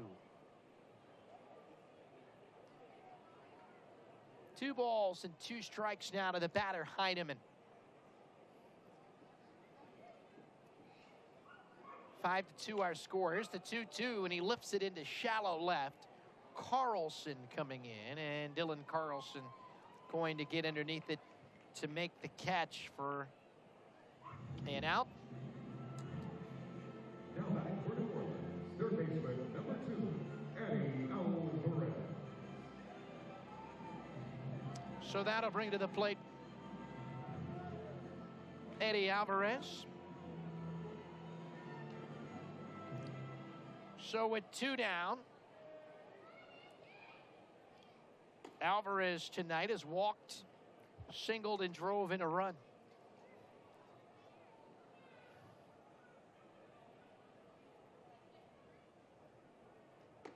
And the pitch taken here for a ball. 2-0 now with 2 away here to the batter, Alvarez. Here's the 2-0 pitch, going to be swung out and missed. Cakes out in front, 5-2. Change up right there. Sold it. We mentioned that Memphis needs to win to stay alive. They also need Iowa to lose. Bottom of the 5th inning in Oklahoma. Iowa and OKC tied at 3. The drama continues. Yep. The other game of interest in the league would be San Antonio and Round Rock. San Antonio really in a must-win situation tonight, and it's a fly ball into center field. And the center fielder, Rosa Reina, get it underneath it, makes the catch. And it's Round Rock up 4-0 in the 5th. So our ball game is going to head to the 6th inning. New Orleans and Memphis, our score. New Orleans out in front 5-2. This is Cakes Baseball. Ball game is going to go into the top of inning number 6. New Orleans has got themselves a 5-2 advantage. Thanks for joining us here tonight. We want to thank you for joining us all season and throughout the years. We got a lot of people to thank over the years. Of course, a lot of people helped us out over the years with these broadcasts, and a lot of people in the front office. Of course, the list is long over the course of all these years, but it's exciting to see all of the different folks who've made it out to the ballpark here tonight. It's a good crowd, a lot of former employees, a lot of people that have been involved with the organization for such a long time, making it out. Pitch taken here for a ball. It's now 1-0. And you know, I was here a little bit longer than you, and I can remember, you know, you think of the guys that came here and made it to the big leagues, and even the guys that didn't. You always had a lot of respect for them because you make it to AAA baseball, you can play this game a little bit. 1-1 pitch going to be flied into left. Herrera coming in, and the left fielder is going to get underneath it and make the catch. You know, I thought about trying to tally up all the guys that had made it to the big leagues in our time together, but it's really a big number. And, but it is a long list. Of course, over the years of New Orleans Zephyrs and now Baby Cakes Baseball, we were affiliated with the Brewers for 4 years, the Astros for 8 seasons, which everybody grabs those years as, I guess, the glory years. The we had a pretty good Expo, run there. we were affiliated with the Expos for about 3 weeks. Oh, seemed like. But we were never actually played a game as an affiliate of the Montreal Expos, but they signed, after Astros left, we signed with Montreal, which became the Nationals. This one is going to be a fly ball into center field, heading all the way back, warning track, and at the wall, it's a home run. Well, he almost made the catch. He came pretty close to catching that, and then we were 2 years with the Mets, and now this is year 11 with the Miami/Florida Marlins over that era. Yep. So Carlson, who I had pointed out on multiple occasions, has been quieted in the series, just hit his 4th homer, as that one was just, and when I say just, out of reach of the center fielder, Monte Harrison. He hit it hard, but it was up in the air. Here's Edmundo Sosa, who will step into the batter's box, and the pitch is going to be taken. Well, that's 3 bombs given up tonight by Raider. Edmundo Sosa, yeah. That was a high arcing fly ball to deep center. 1-1 now with one away down to the batter, Sosa. And here's a soft liner. Going to be back off the glove of Rojas as it ricocheted into left field. So Sosa is going to be aboard. You know, you built yourself a 5-1 ball game, but all of a sudden, it's the 6th inning. It's a 5-3 game, and all of a sudden, there's a little concern as Justin Williams will step in. Fly to right twice. Pitch taken outside here for home. Not only did, you know, we sent a lot of guys to the big leagues from the players. We sent a few coaches, and a few of our front office people have made their way to the big leagues. Brandon Pools went up to the Astros. We've had a few people leave us to go to the Pelicans and the Saints. I have a really good friend lives in Houston, and I will certainly, if I get over there to play a little golf, I will give Brandon a shout. 1 ball and 1 strike. Yeah, so we've minor league baseball, a lot of well, it's good a lot friends. of names and faces. You know, you used to keep all the teams and and whatnot on the team picture on the wall in your office, and that was like you looked at them and you went, wow. And that's not everybody. Yeah, because the team picture is only taken, you know, you only get that picture once a year, and it's the 25 or 26 guys that are there then. Mm-hmm. But we usually go through about 60 guys a season. People don't realize that 25-man roster gets rolled over a couple times. 1 ball and 1 strike. I mean, some people never leave it. Yeah, there's guys that are here on opening day that will be here on the final day, but there's not many of them. 2 balls and a strike. To put that into perspective, this season, this ball club has made 144 different roster moves, and to be honest, that's not a a lot. low number. We've been over in the 200 league. before. This one's a fly ball. Well hit, left center field. Justin Williams has tied the ball game. 103 miles an hour off his bat. Williams gets his 2nd home run of the night. Well, Williams is going to tie the ball game, and just like that, it is a 5-5 game. Now batting for Memphis, first baseman number 40, John Nagowski. And this will bring up the first baseman, John Nagowski.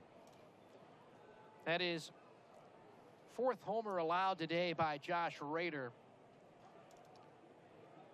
Rader. All of the runs have scored via the long Yeah. ball. And early in the game, I thought, man, the ball's not traveling tonight. I'll take that back. Oof. Pitch to Nagowski is up and in. Did he run one in there, give him a little did. hello? Always, that'll get people up in arms a little bit after a home run ball, Yes, it will. whether it was intended or not. And now the bullpen starts getting busy Pitch. for the baby cakes. Missing down low, ball 2, and it's now 2 balls and no strikes. That Now Brian New Moran. Orleans, number 24, Brian Moran. Brian warming up in the bullpen. Here's the 2-0 pitch going to be taken here for a strike. You know, and we talked about the guys that make it to the big leagues. Sometimes the guys that impress me are the guys that, you know, aren't considered big league prospects, but they play at this level and they succeed at this level, but they're not in that mix, and they put in these long minor league careers. Yep, 2-2. You know, a guy like, you know, he's not here tonight because his season was cut short. Isaac Galloway. Yep. You know, he played here parts of 5 years. It was his 11th minor league season before he got called up to the big leagues. We had a guy, a catcher, Alan Zinter. Alan Zinter. I think he's a big league coach Yeah. now, but he was here 10 years in the minor leagues before he got the call. 2-2 pitch going to be grounded up the line. Rick Short who was with us in our brief era with the Washington Nationals, nearly hit 400 that season. That's a memorable season. I You just know, remember. I'm pretty convinced Rick Short would have done it. He did get a September call-up. He was batting .408 when we took a 3-day break because of Katrina. We missed the games on Saturday, missed the game on Sunday, and then we played Monday, and he finished the year batting like .390. Came back, yeah. But, you know, it was kind of a jumbled schedule because we evacuated New Orleans for Katrina. We played in Oklahoma City, and, you know, it was the weirdest week of my broadcast career because the guys were in the clubhouse. You know, normally in the clubhouse pregame, they got the music, and usually there's a ball game on, and there's all that. Yeah. CNN was on, and it was nothing but watching the flooding in your city. And Yes. I was surprised that the guys could actually flip the switch. I remember our manager that year, Tim Foley, made them turn it off, Yes. you know, like 30 minutes before the game because he's like, you know what, we need to get focused and Need to not get think focused. about that. It's like somebody said, how you doing? I'm doing okay, but I think we lost our city. Yep. I think I lost my city. 3 balls and 2 strikes now, and it's a ground ball to third, and it's going to that be a was- sharply hit ball It's after got to be a base hit. the That was- glove of Eddie Alvarez. It will be a base hit. Oh, yeah. That was one of those one-hoppers that was a widow maker. Just it had Eddie's noggin lined up, and fortunately he got out of the way of it. He got a glove on it, but not in a way that he could have caught it. So still only 1 out. That'll be it for Raider. Yeah, I think they went a little long with him, and Manager Keith Johnson is making his way to home plate, and he is going to make a double switch. We'll call to the bullpen. It is a 5-5 game. New Orleans and Memphis will take a pitching change timeout. This is Cakes Baseball.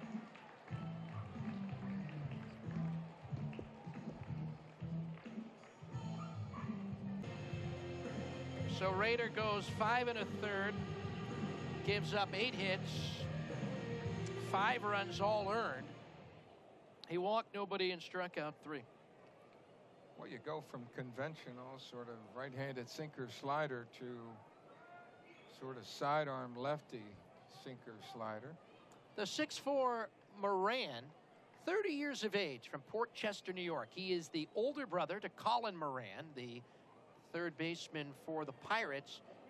30 years of age. He's been well-traveled, been in and out of a lot of organizations, never been to the big leagues. A lot of talk in the Miami circles of him getting a September call-up. You know, getting his first look. You know, he's a lefty reliever. He's had a good year. 5 runs, all He earned. came on strong. There was a time when I thought, I don't know if he was as healthy as he 23 batters was faced, going to he be threw or 88 what the pitches. deal was, but there was a time when I thought he was pitching his way through a pink slip, but he sure recovered from that and ended up putting together some pretty good innings He really did. And for the Cakes. you know, and he's a guy that's never been up, so you kind of root that, you know, he Oh, finishes yeah, wouldn't that be strong and great? gets an opportunity. His numbers this season with New Orleans, 2-3 with a 3.30 ERA, appearing in his 42nd game. I mean, he's a lefty out of the bullpen that is giving you some big spots. Here's Kisner. Steps in and he walks him. When he has had his issues, that is what he's done, is Yeah, when walk he's a walking batter. guys, that's trouble. His last outing with New Orleans was a few days ago. It was on August the 24th, so it's been 5 days, so that's a long rust. But he did go 3 1/3 innings that day. That was the last time Cody Poteet started. And he left the game early because of the injury. That was at Dell Diamond in deep in the heart of Texas. Here's the pitch going to be taken here for a strike. No balls and a strike. 0-1 now with 1 away. The 0-1 pitch missing boy. down and away. And it's now 1 ball and 1 strike now with 1 away. And it's doubly hard for Moran, whose odd little motion requires a good bit of coordination. You don't use him, it's going to be tougher for him to get out there and get his stuff together, I think. 1-1 pitch going to be lifted into right center field. Coming in is going to be the center fielder Harrison, who's going to get underneath it and make the catch. 2 down here in the inning as Moran gets a big out. Attaboy. And it brings to the plate the second baseman, Jose Martinez. Number 56, Jose Martinez. So Martinez will Hitter step on in. deck for Memphis is number 5, Joe Hudson.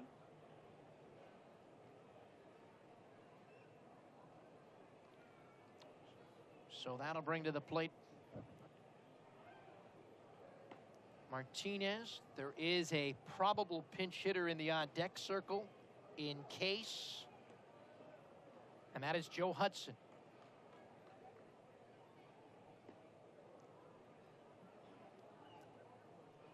No balls and 1 strike.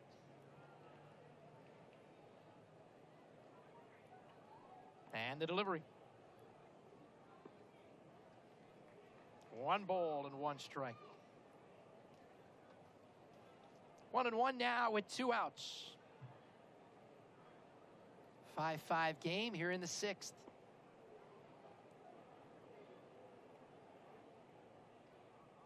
Runners at first and second base. Here's the pitch going to be Nice. swung on and missed here for a strike. Attaboy, Bryant. Oh. You know, fastball's not going to get to 90 ever. He's going to got a little curveball, and he's got a little soft breaking ball. He can really float up there. 1-2 pitch. Popped him up. This one is going to be fouled off first base side, and it's now a ball and 2 strikes. He can get a little more done with 87 or 88 than a lot of people, Brian Moran, because it's hard to pick him up from where he's letting it go. A lot of body movement. 2 men on. 1-2 pitch. Delivery. Little roller back towards the mound. Moran is up with it. Going to flip it onto first base for the putout. And the inning is going to come to a close. 8 batters come to the plate. There were 2 home runs in the inning. 3 runs scored on the benefit of 4 hits. And a couple of men left on base. Ball game is going to head to the home half of the 6th inning from the Shrine on Airline. It is a 5-5 game. This is Cakes Baseball. Batting 9th, playing 2nd.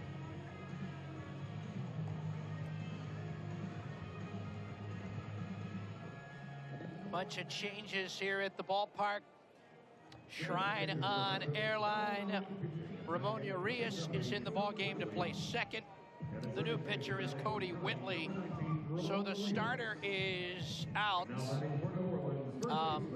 Warner goes 5 innings tonight. He gives up 7 hits,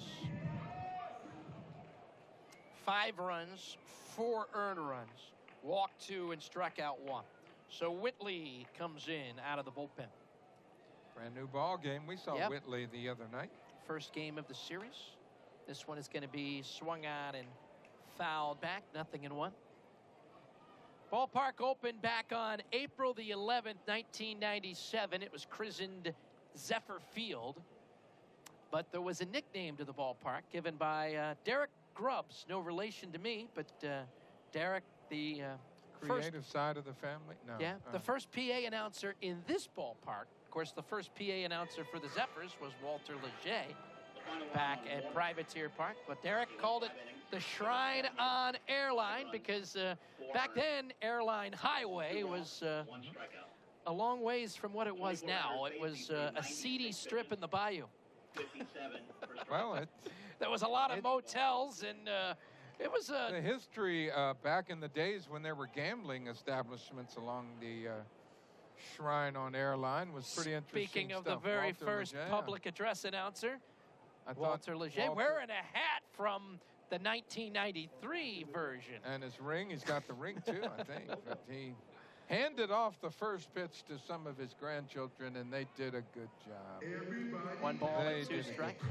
But of course, when the ball club switched the name to the Baby Cakes, you couldn't keep Zephyr Field, so we went back to Derek Grubbs' original nickname, the Shrine on Airline. Where is Derek Grubbs? Give me one guess. Where do you think he is? Round Rock? No. Wichita, Kansas. Oh my goodness gracious. 1-2 pitch. Oh no. So there's going to be a problem. There's 2 Grubbses in the same front office. Holy cow. 1 ball and 2 strikes. What is he doing now? So Jay Miller will be. I have to take the junior. It's Grubby 2. I have already been told. Oh, Since well, the senior. I'll tell you gets what. the, With Jay Miller running the show, there will be some fun. 1-2 pitch going to be swung on and missed. O'Brien is gone for a strikeout. Not to mention profit.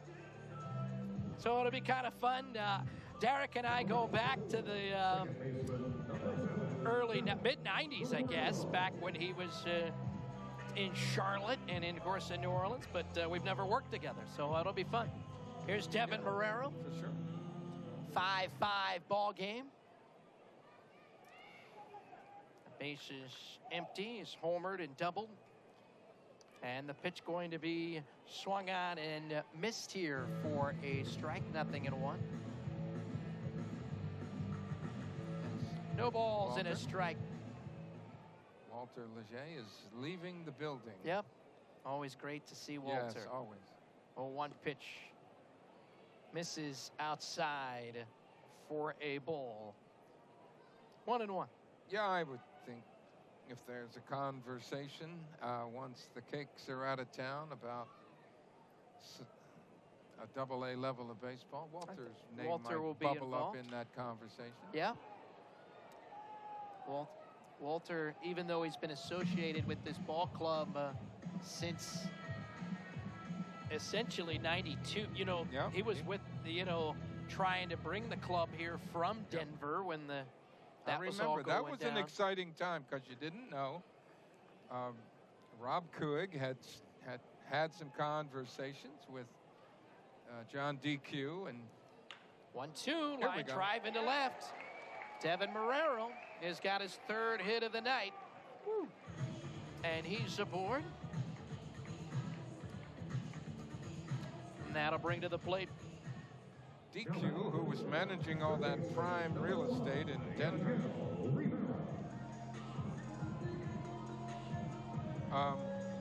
had the ball team, and essentially he brought it here and waited until they built a new ballpark. Then he sold. Yep. Clever of him, because the franchise with a new ballpark was worth a few bucks more. A few bucks more. Here's Yadiel Rivera. The big owner, of course, was Don Beaver. Yeah. And then Beaver sold more or less half of the team to Lou Schweckheimer, and for about what I understand, what Don Beaver paid for the whole thing. He sold half of it. So swung on and missed here for a strike, and now Lou owns the whole thing, and this one is going to be swung on and missed. Mr. I had just read the article. Errol Laborde wrote an article the other day about how he wore a Colorado Rockies shirt to one of the first ever Zephyrs games. And John DQ gave him the evil eye in the press box because, of course, the Rockies were the team that moved him out of Mile High Stadium and moved it here. I thought it was he was writing an article like an ode to baseball in New Orleans, and I never heard that story before. A little gesture by Errol Laborde, who I thought it was fun. I read the article online the other day. I thought it was really funny that. I don't think he did it on purpose. It said it in the article. He didn't do it on purpose, but it's kind of funny. Didn't realize it Didn't realize he'd run into DQ. Yeah. Yep. 1 ball and 2 strikes. I thought it was a good little get in his article. And well, I worked for Errol for a long, long time, writing a column for New Orleans Magazine up to, but not after Katrina. 1 ball, 2 strike pitch going to be swung on, Pretty and good gas. Whitley's fastball is mid-90s, and it'll get on you. Number 5, Bacteria Sierra.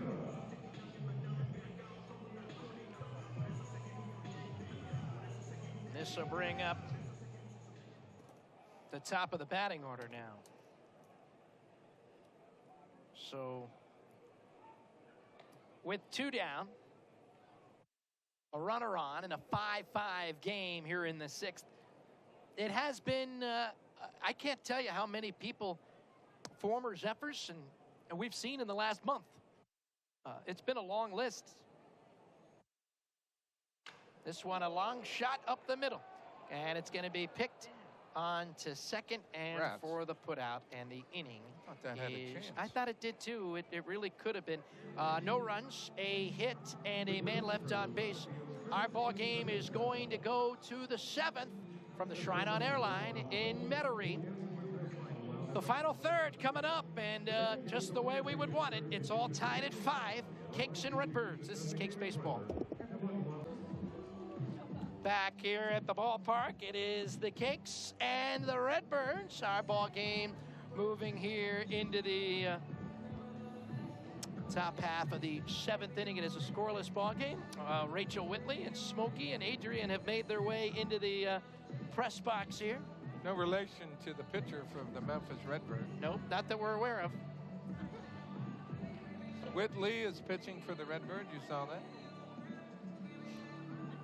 So Ramon Arias will lead it up here against Brian Moran. For New Orleans, 5 runs on 8 hits, no errors. For Memphis, 5 runs on 8 hits and 2 errors.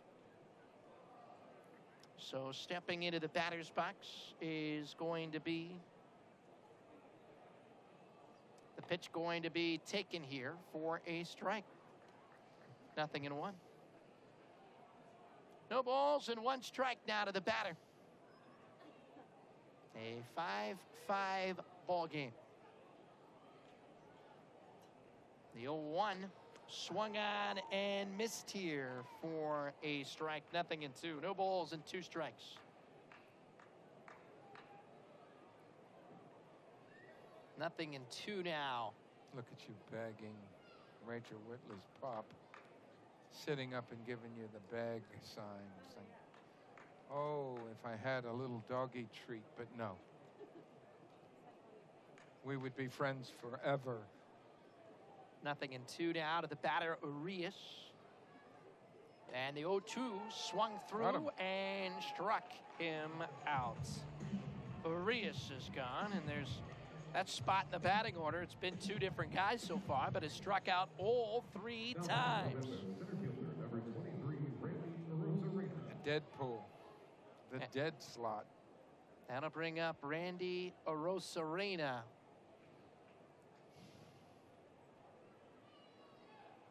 Arosarena will step into the batter's box. Pitch taken here for a ball. It's now 1-0 now to the batter, Arosarena.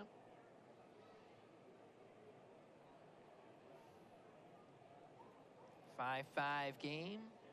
The 1-0 pitch going to miss down low. Ball 2. It's now 2 balls and no strikes here to the hitter. Wouldn't that be cool if Brian Moran got the call to the big show? Yeah, you know, I saw his name mentioned in one of, you know, they have all these articles of who could get called up, who might not. Of course, Mike Hill, the vice president of baseball operations, has been, he's hinted on who might not. You know, he's kind of hinted recently that some of the young pups aren't going to go. He doesn't want Oh, don't leave yet. He doesn't want them to start their clocks. And I think a lot of guys are on innings limits. And, you know, Yes. Sixto Sanchez, Guzman, and whether or not he's just throwing that out there or not, I don't know. But Well, I think he'd be a handy look. In other words, see what happens. Yep. The other guy that has been rumored is a guy that we've really liked, is Arosarena popped it up second base. Eddie Alvarez, you know, the Miami native guy that Alvarez, silver medalist at the Winter Olympics. I would think Tyler Heineman should Tyler Heineman. earned a call up, you know. But you know, what do I know? Well, you got to think either Heineman or Wilkin will get called up. They almost always call up a third catcher. Wilkin is currently on the 40-man. Pitch taken here for a strike. At Nothing 35 years old, and good for him. He's No a guy balls can, in a strike. Now, they also mentioned there wouldn't be a ton of guys called up because of all the guys on the Major League rehab. So Tehran Guerrero would go up. Jose Urena is going to go up. Quijada is going to go up. Yes. Miguel Rojas is going to go up. And Cesar Puello is going to go up. So you got all those guys that are on our current roster that are hurt will all likely go up. All of a sudden, that locker room's pretty crowded. Yes. It's like spring training all of a sudden.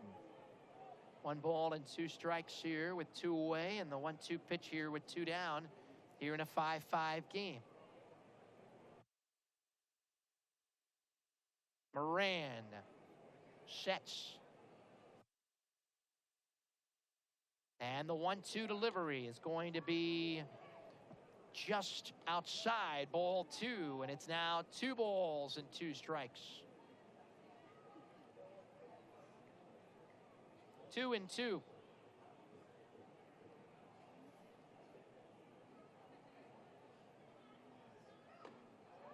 Got him. And it's going to be Got him. a swing and a miss and a strikeout. And the inning will come to a close. In the inning, no runs, no hits, nobody left on base. Stretch time, one final time at the Shrine. It's a 5-5 ball game. This is Cakes Baseball. Back here at the ballpark, Cakes and Redbirds. It's a 5-5 ball game. Here's Miguel Rojas, who will step into the batter's box. More crew coming in. Don Mentel, you know, of course, all the way back, 1993. The best. See? Still beautiful. Here's Miguel Rojas. Need a run here? Be handy. Here's the pitch going to be taken here for a ball, and it's now 1-0 now to the batter, Miguel Rojas. Whitley right over the top with that gas, and it's pretty good. 1-0. 5-5 game. Here's the pitch, and it's going to be taken here for a strike, and it's now 1-1. Quijada just sent down from Miami, warming up in the bullpen for New Orleans. It's been the Yo-Yo Express, huh? Line shot, and reaching up is Urias, who makes the catch. I thought that would fall in, but no. And it brings to the plate the center fielder, Monte Harrison. Harrison will step into the batter's box. 0 for 3, fly to right, grounded to second, and grounded out to the shortstop. Monte will step into the batter's box. And Harrison will step in, and he takes the pitch here for a strike.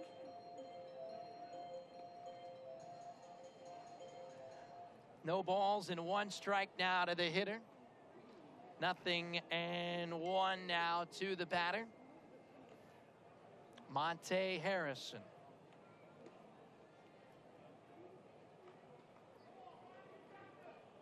5-5 ball game for New Orleans. 5 runs on 8 hits. For Memphis, 5 runs on 8 hits. Cody Whitley comes set and delivers, and the pitch going to be outside. And it's now a ball and 2 strikes, 1-2. 1-2 here to the batter now with 1 out. 1 ball, 2 strikes, 1 out here to the batter, Monte Harrison. And the 1-2 pitch going to be swung out and missed here for strike 2. And with 2 out, make strike 3, and now with 2 outs, it'll bring to the plate Rosell Herrera. So Herrera will step into the batter's box.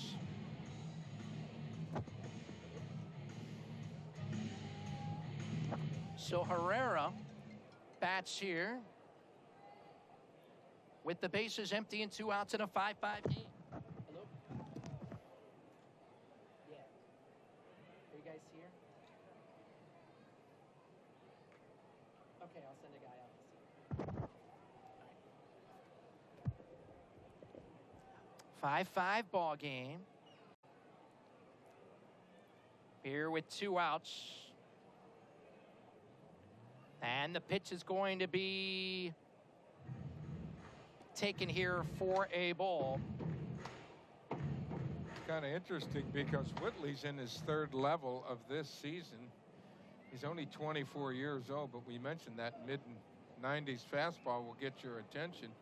He had a 1.83 ERA at Double-A Springfield in the Texas League, and then came up to the PCL, the higher league, in 14 games here. He's got a 1.37. He's doing better at a higher level, and his stuff shows well. 2 balls and no strikes now with 2 down, and the 2-0 pitch going to be sharply hit down the line. First base side, foul. 2-1.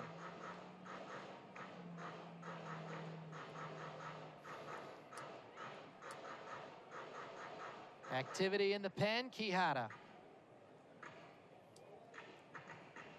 2 balls and 1 strike now with 2 outs. He broke his bat. Well, we were trying to keep an eye on those other games. Bottom of the 7th, Round Rock leading it 4-0. As I mentioned, that's got to be a must-win for San Antonio. Oklahoma City has taken the lead against Iowa 6-4 in the bottom of the 7th as well. And the pitch going to be taken here for a ball. It's now 3 balls and 1 strike. 3-1 now here to the batter. 3-1 pitch now with 2 down. Wow, changeup. Pitch a strike. Man, it's not fair. 3-2.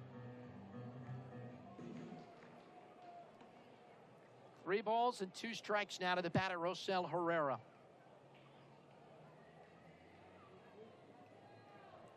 And the 3-2 delivery. And the pitch going to be a strikeout, and the inning is over. In the inning, no runs, no hits, nobody left on base. Our ball game is going to go to the 8th, all tied at 5. This is Cakes Baseball.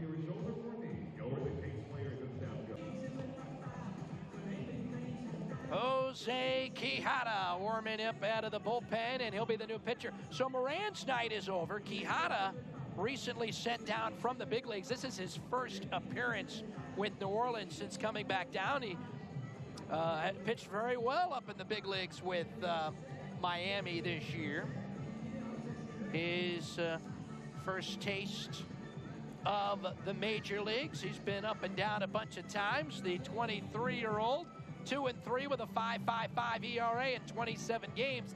This will be his 21st appearance for AAA New Orleans. Here's Edmundo Sosa, who is singled, grounded to third, and fly to left. There he is. If you're watching on TV, Quijada signing his signature move into the dirt. Yep. On the mound. Well, it's a little unusual.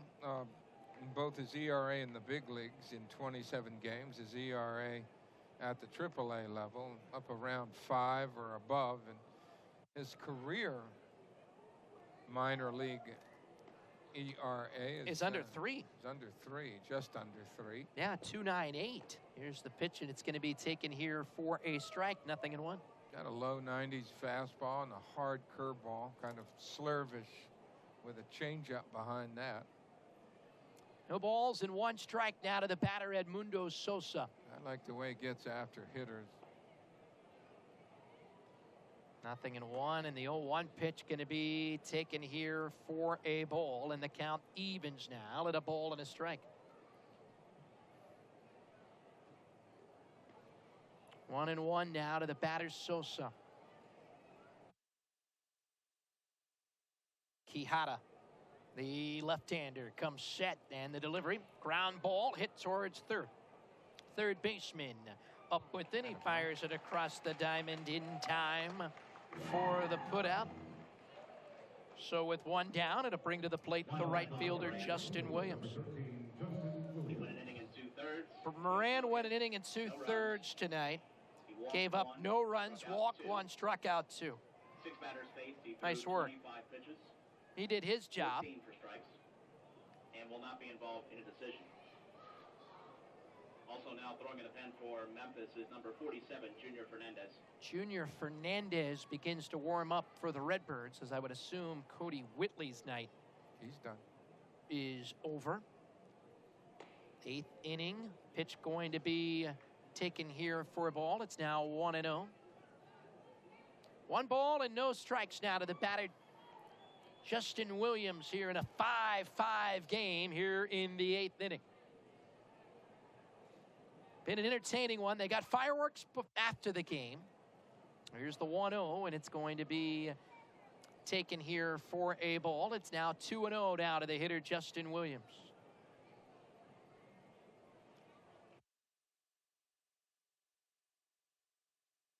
Two balls and no strikes.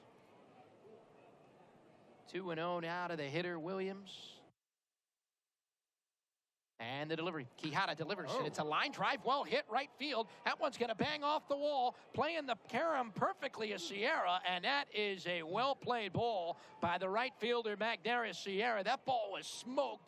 That was 110 miles an hour off the bat, and Sierra played it perfectly off the wall and holds him to a very long single. That was a loud and long single, and it went 345 feet and hit the wall. if it gets up even a little bit, it's out of here.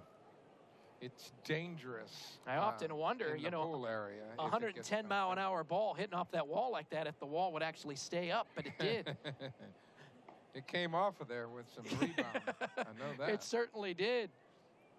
Here's John Nagowski with one out, and the pitch is going to be swung out and missed here for a strike. Attendance is 4,711.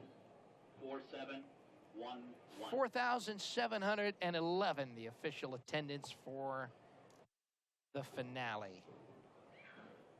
No balls and 1 strike. Here with 1 away now to the batter, John Nagowski. And the 0-1. Ooh. Swung on and missed here for a strike, and it's 0-2. There was a time when Quijada was 93, 94 with his fastball. I haven't seen anything like that as yet. That was 90, almost 92. 92. No balls and 2 strikes.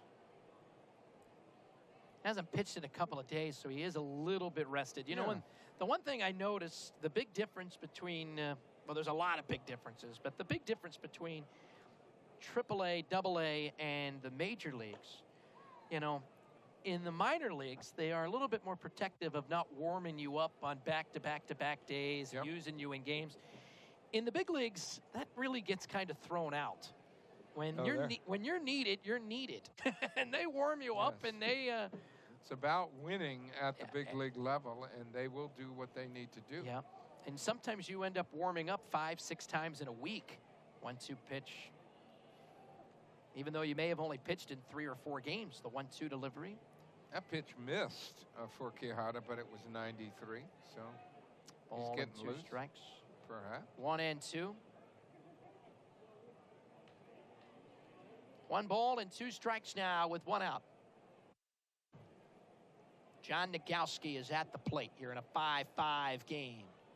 And the pitch going to be missed down low. Ball 2. 2 balls and 2 strikes.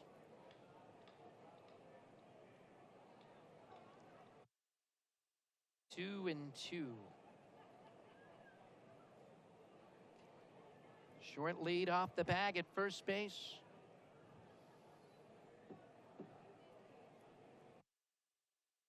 Here's the 2-2 pitch, and it's going to be swung on and struck him out.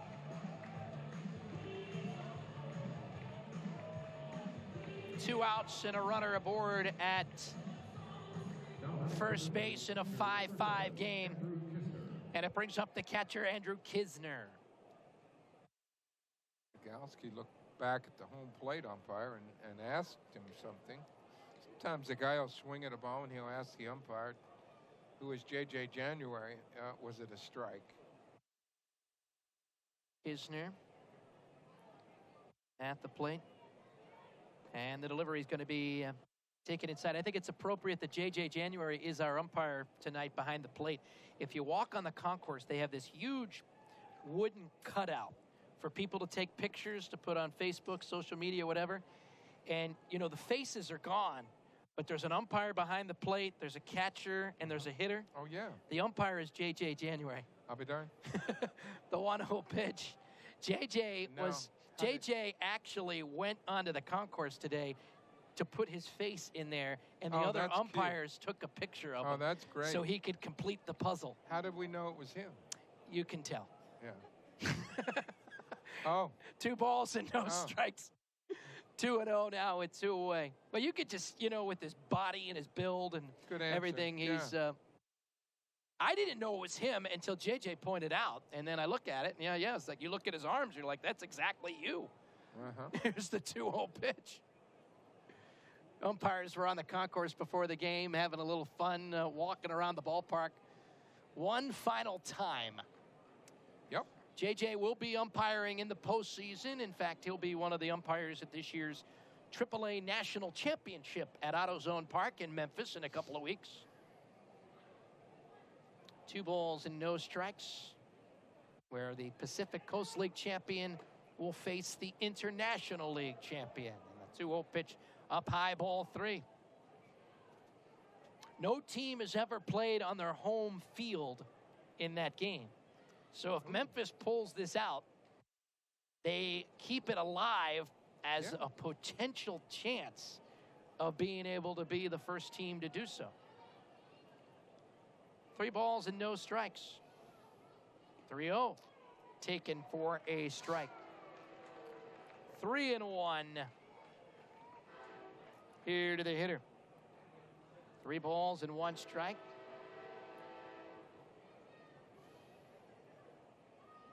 None of the division champions are set yet. Sacramento can clinch tonight. Iowa can clinch tonight. Las Vegas can clinch tonight. So they're definitely, a lot of them are close. 3-2 pitch is going to be taken here.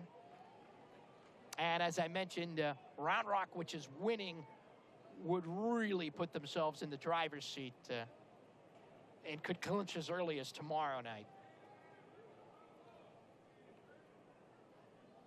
That's pretty good, though, when you have that many races. That many races going into the final weekend. You know, with 5 games to go, the fact that nobody has clinched their division, pretty cool. 3-2 pitch. Of course, I did mention 3 of them could happen tonight. 3-2 pitch. Well, that's not bad, though. Not bad, though. I mean, I've seen that somebody clinched 2 weeks out, 3 weeks out. 3-2 delivery going to be fouled off first base side. And we've been saying this for the last month or so, but if the Cakes were in a couple of other divisions, they'd be right there in the hunt. Yeah, if we were in the division with Iowa and Memphis, we would be a half a game out of first place. 3 balls and 2 strikes now to the batter, Andrew Kisner. 2 outs and a runner at first base.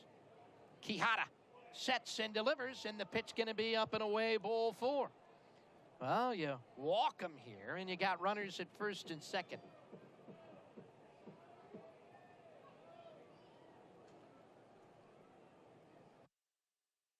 So with 2 away,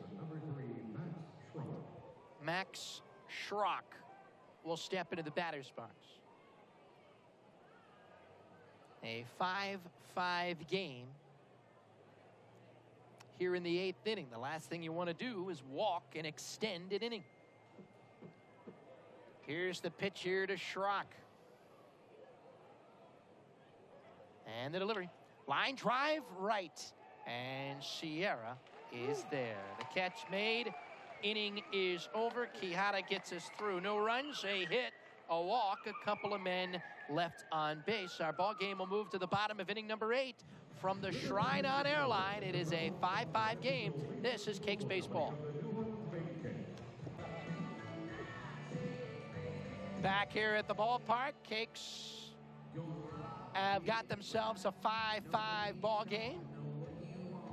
And heading to the mound here is Junior Fernandez. As he comes out of the bullpen, 6'3", 205-pound, 22-year-old. So Fernandez coming in out of the bullpen here for Memphis. We got to him a little bit the other day, not for a ton, but we had a bunch of base hits. And Fernandez from the Dominican Republic. 4 stints this year. He's pitched in A-ball with Palm Beach, AA in Springfield, 18 games here in AAA Memphis, and 5 games in the big leagues with St. Louis. As Heineman will step in. Tyler takes the pitch here for a ball. Bottom of the 8th, 5-5 game for the Redbirds. 5 runs on 9 hits for New Orleans, 5 runs on 8 hits. Memphis has 2 errors as well. He went 2 innings, gave up 1 hit, no runs, no walks. Fernandez is interesting. You look at the 3 levels he's pitched at this year. His ERA in almost every level is like 1.55. And yet we touched him up for 4 base hits in 2/3 of an inning. R.J. Alvarez warming up for the Baby Cakes in their bullpen. 2 balls and no strikes here, and the 2-0 pitch going to be popped up, foul ground into the seats. Nice catch. Very nice catch. Not a nice catch by Junior Fernandez, who dropped the ball when it was thrown to him. A nice catch for that guy. Junior. Well done. Well, you'd like to get a run here in the 8th, so you don't have to bat in the bottom of the 9th. That would be cute, at least under most circumstances. Didn't work that way the other night in the second game of a doubleheader when we scored 3 to build a big lead and then gave it up in the top of the 7th. 2-1 pitch, a fly ball into shallow left. That'll spray in for a base hit. Heineman's heading for 2. Here comes the throw, and it's not going to be in time. Well, Carlson had a terrible jump on it in left field. Well, he's playing back against the wall, and when that thing floated out there, the guy that really needs to read that's the shortstop's got to get the hell out there. Excuse me. That ball dropped, and it just stuck. And Heineman read it perfectly and opens up with a double to start the inning off. Carlson had to run 200 long feet. Way, yeah. Maybe they'll bunt him over. So here's the pitcher spot, and it's Gabriel Guerrero who will pinch hit. Guerrero doesn't bunt a whole lot and doesn't appear that he will here. Guerrero doesn't walk much either. You're going to get him swinging away here. He's like the Guerrero family. You throw it, he's liable to swing at it. Guerrero at the plate. Runner at second base is Tyler Heineman. The 1-0. Whoa. Way outside. Ball 2. 2 balls and no strikes. 5-5 game here in the 8th. Here's the 2-0. Guerrero at the plate. And the 2-ball, no strike pitch going to be up and away. Ball 3, and it's now 3 balls and no strikes. Well, Fernandez brings it. That one was 97 miles an hour. But he hasn't been able to throw strikes. Well, it was interesting. When you start speaking to velocity, we had Tehran Guerrero in there the other night, 98-99, and when he wasn't throwing his slider, they were getting good hacks at him. Took something off there to get it down to 95, but threw a strike. Yeah. 3-1.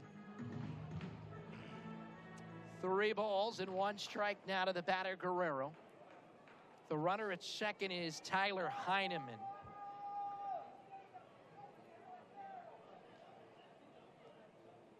And here's the 3-1 pitch. Ground ball. Heineman will have to get back to second. This is not going to move him over. The throw to first in time as Sosa retires him. Now batting for New Orleans, first baseman, 1 out. 25, Peter O'Brien. And it'll bring to the first baseman, Peter O'Brien. There's where you could really use an effort the other way. Yeah. You weren't going to bunt him, but maybe this guy throws hard. That's a lot easier to hit the other way. And Guerrero has some pop, oppo too. So Here's O'Brien, who had an RBI double back in the 4th, that inning in which New Orleans sent 9 batters to the plate. he's been getting some big knocks. He's turned on the this corner. homestand. He had a rough road trip into Round Rock last weekend, Really. but has had a pretty good series here against Memphis. So O'Brien will step out. O'Brien facing Fernandez. The delivery. And he takes it outside for ball 1. Very good slider. Just misses. Good look by O'Brien to lay off. That's a ball you could have easily chased if you were looking fastball. 1 ball and no strikes now with 1 away.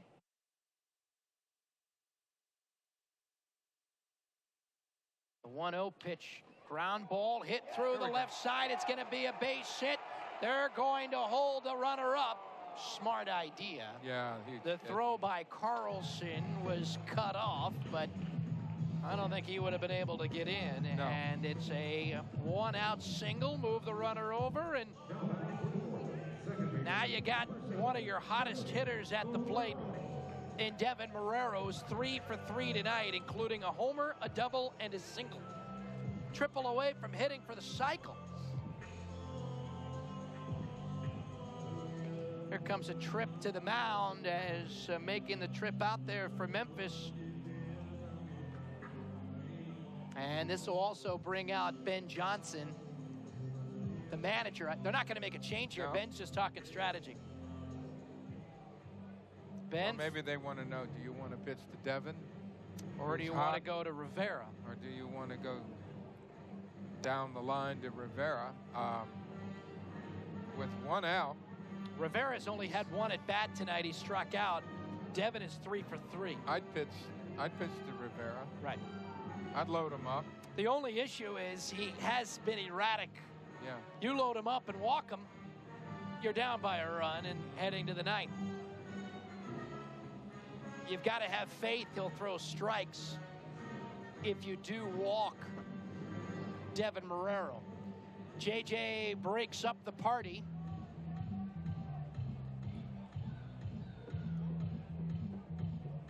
And here we go. They have not shown any signs of intentionally walking him yet. Looks like they will pitch to the right-handed batting Marrero, who had his 15th homer of the season earlier tonight. Big swing and a miss here for strike 1. Chased 1 out of the zone. Ow.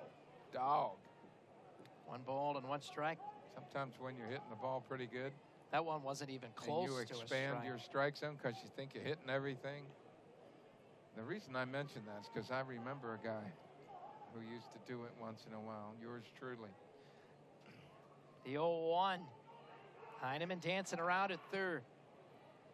The 0-1 pitch misses away. And And it's actually, now when you're making good contact, early in the count, your strike zone should get smaller.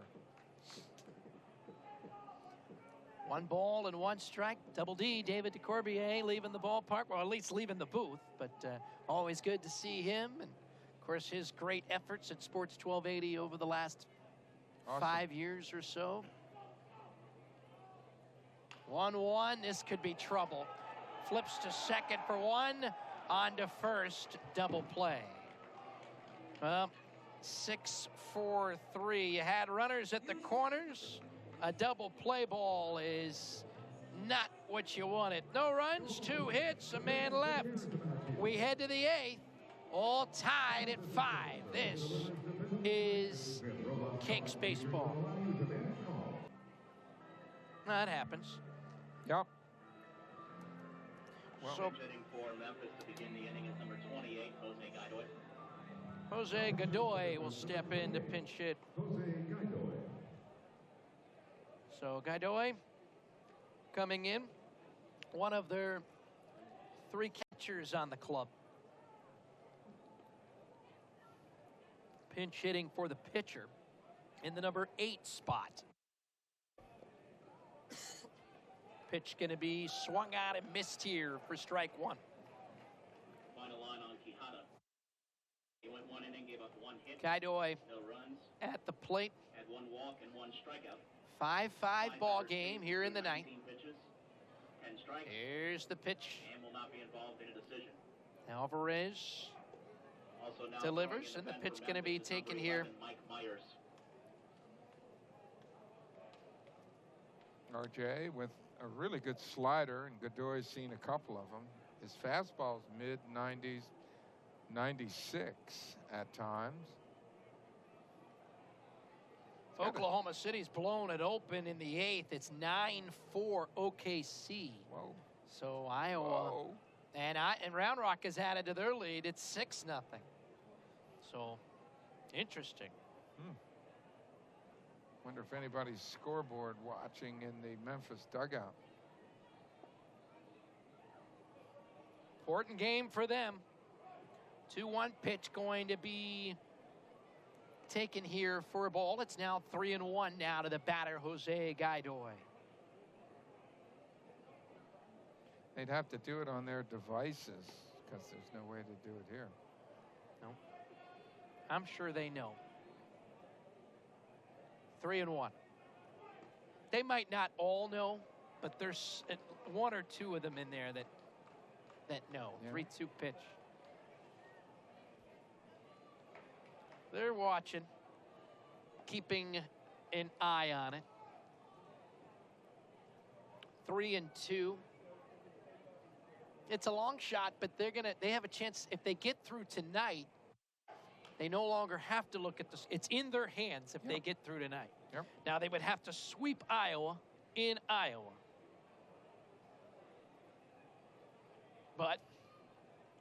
And if you're like, well, that's not going to happen. Well, it happened last year. Oklahoma City went into Colorado Springs. They needed to win all 4. They did. Can you imagine after they won 3 and here comes game 4 and you're like, is this really going to happen? I think that's what happened to Colorado Springs last year, because then they laid an egg in the last one. You know what I mean? They just got smoked in the last one because I think at that point they didn't believe in themselves anymore. And even though you only had to win 1. And Godoy. Well, not a good sign. Missed with a fastball, walked them.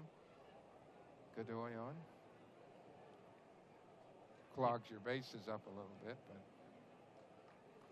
Here's Arias. Struck out in his only plate appearance. And now Heineman will pay Alvarez a visit. They're going to use a pinch runner. Yes, that makes sense. After the walk, he's going to come out and... Pinch running at first base for Memphis is number 32, Adolis Garcia. Adolis Garcia will run. Well, you got a 5-5 game here in the 9th. 1 run is all it could take, and you don't want a guy out there who can't run the bases very well.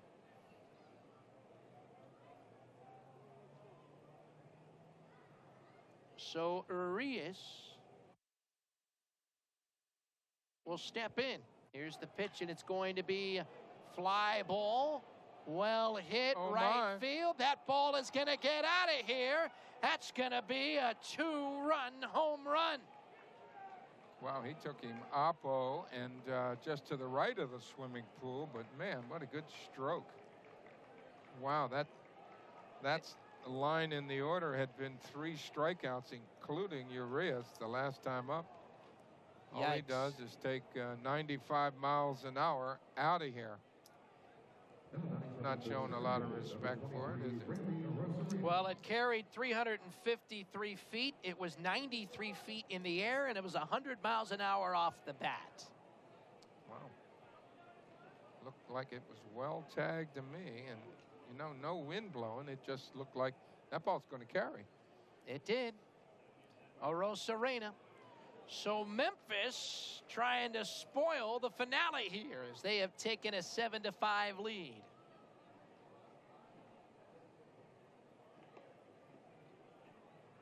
Nothing in 1 now to the batter, Randy Arozarena. The 0-1 misses outside for a ball, and it's now 1-1.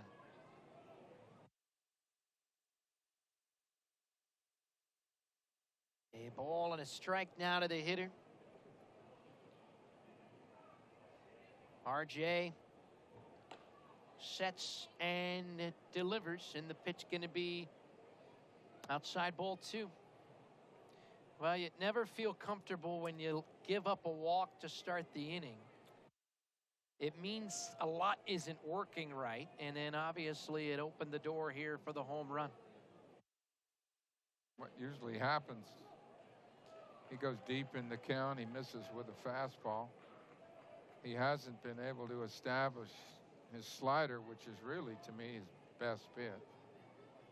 And Urias walks up there looking dead red and takes it deep to right field. Wow. 2-2 pitch here to the batter, Arozarena. Ground ball hit towards short. Shortstop is up with it. Throws it on to first base for the putout. And there's 1 away. So with 1 down, it brings to the plate Dylan Carlson.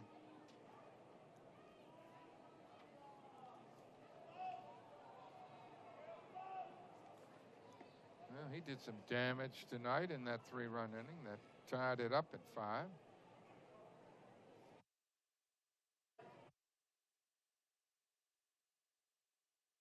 Here's Carlson, who will step in, and the pitch going to be taken here for strike.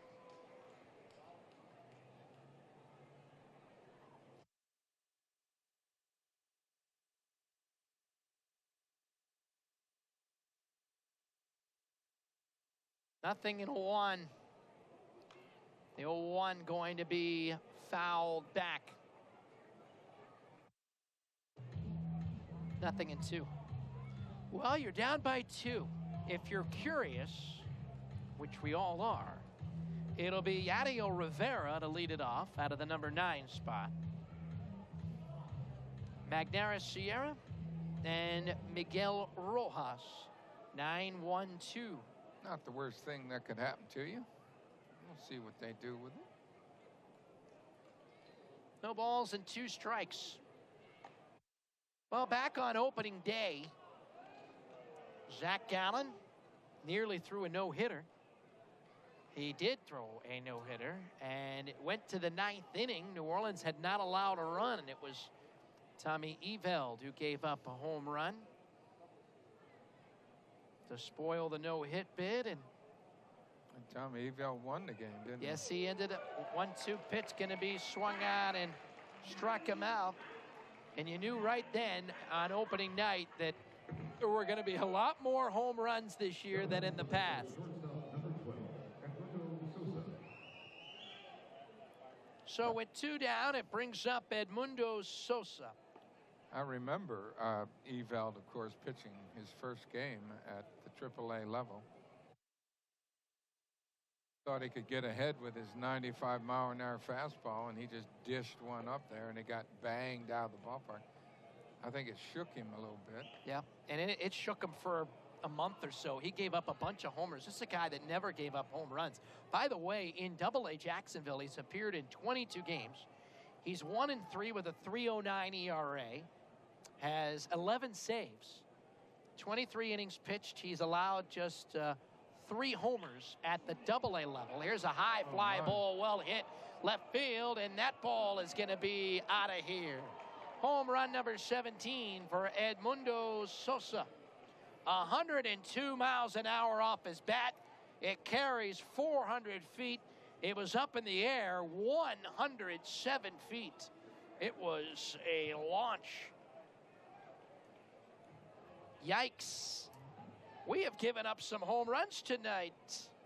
We're ending on a high note in that HR department. That's our 6th home run allowed tonight. Yep. Yikes. Here's Justin Williams, who had a 2-run shot earlier. Well, Rader hadn't given up a lot of home runs at the Double-A level. When you look at what he gave up at the Double-A level, and he gave up 3 home runs in this ball game, that's crazy. If you're wondering, that is a season high. Most home runs allowed in a game. Here's Williams. Ground ball right side. Second, I should say, the shortstop is up with it. He's going to throw it onto first base, and that is going to end the inning. 3 runs on 2 hits. Nobody left. Bottom of the 9th coming up. Last effort for the Kings, down by 3, 8-5. This is Kings baseball. 11, Mike Myers. Back here at the ballpark, Kings find themselves trailing here by the score of 8-5 all of a sudden.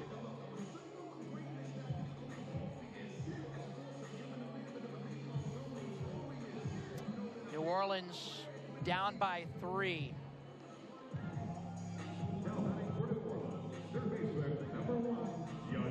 Yadiel Rivera will step in to lead it off.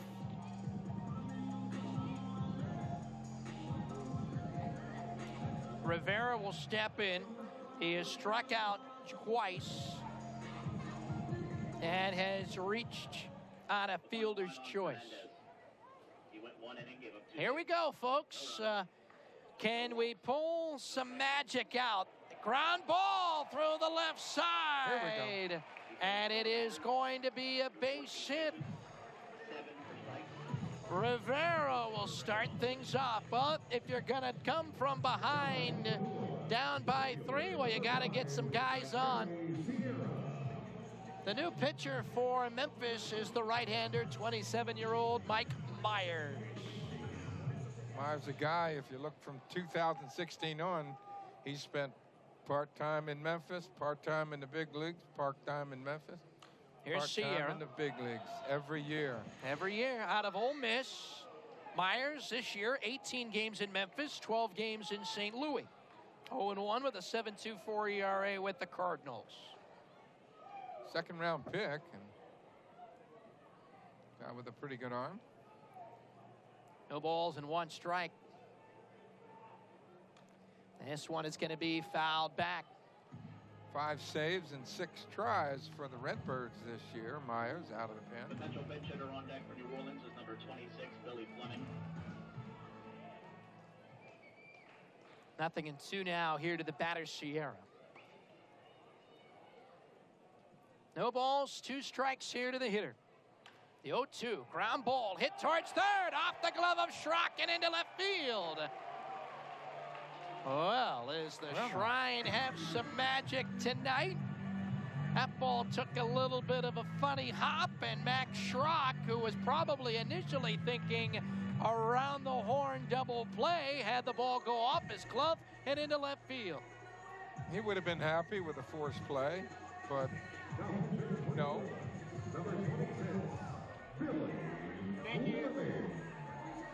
Runners at first and second base. There's no white flags up the pole as yet, are there? Not yet. Nuh-uh. Down by 3, Fleming will bat. And that means the tying run is at the plate.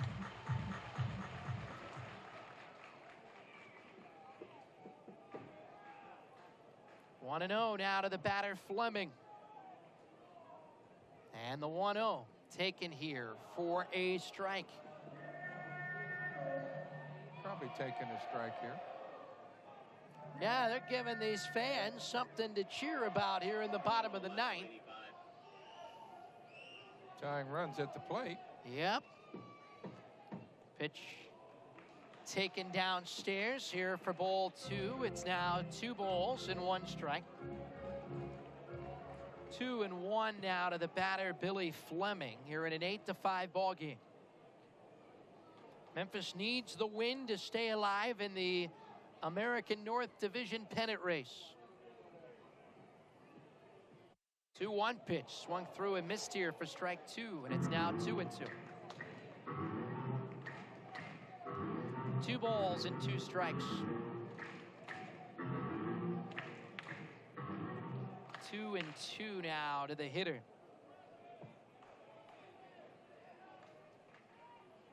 Here's the 2-ball, 2-strike pitch. And it's going to be swung on and struck him out. A very important first out of the inning. Here comes Monte Harrison. Right-handed batter. He has not had a hit since been activated from the injured list. He was 0 for 4, although he hit the ball hard last night. Harrison tonight is 0 for 4. Hit the ball hard in his first at bat, nearly got it out of the ballpark. 9 homers, 22 RBI. Monte steps in and he takes the pitch upstairs here for ball 1. 1-0 now with 1 away now to the batter, Harrison. 1 ball, no strikes, 1 out. Runners at first and second base. An 8-5 ball game. And the pitch going to be swung on and missed here for a strike. And it's now 1 ball and 1 strike.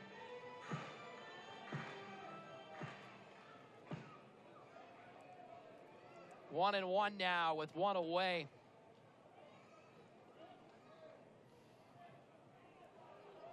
Runners at first and second base. Here's the 1-1 pitch, going to miss away. We thanked a lot of people along the way, but I want to thank our TV crew here tonight. Lindsey Mathern is our director. Paul Howard on the bug. Matt Merritt and Tyran Miner. What a great job they have done here tonight and throughout this season. 2 balls and 1 strike. 2-1 now with fouled it back. Certainly want to thank all the folks at Sports 1280. Of course, we thanked Double D earlier, David DeCorbier and Jeremy Porzine, and of course Jason, and singing Lisa, Angie, and then of course man in the studio here tonight, Lisa Baque. 2 balls and 2 strikes. There's a lot of people behind the scenes on all of these broadcasts that make it all work. 2-2 pitch going to be outside ball 3, and a lot of them have been doing it for a lot of years, and I really want to thank them. 3 balls, 2 strikes, 1 out here to the batter, Monte Harrison. Ball 4. 3-2. Payoff pitch, swung on and struck him out. Gaston. That's a K. 98 miles an hour. That fastball. And we're down to our final out. On his way to the mound is going to be the catcher, Kisner. That'll be, by my count, their 3rd visit of the night. JJ gonna break it up. Memphis scored 3 in the top of the 9th inning to break this open. New Orleans immediately came back, putting 2 men on here in the 9th inning.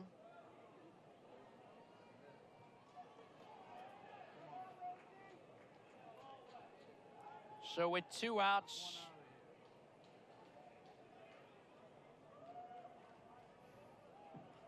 and the delivery going to be outside here for a ball.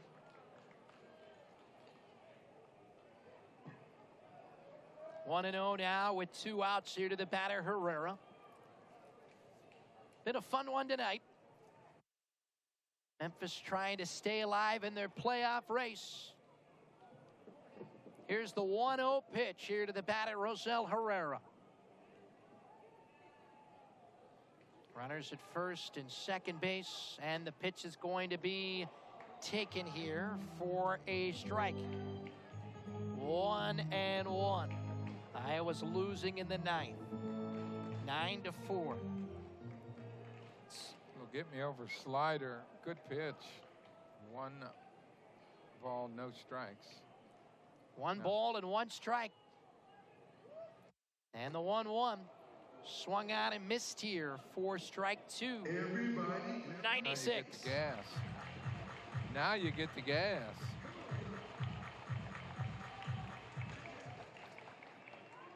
8-5 our score. 1 ball, 2 strikes, 2 outs, 2 men on. Outfielders are really backed up. The 1-2 pitch swung on and struck him out after the first 2 guys reached on hits. Myers is going to strike out the side to end it. And that's how the Cakes end the ball game. New Orleans is going to lose it. Our final score here tonight, Redbirds win it 8-5.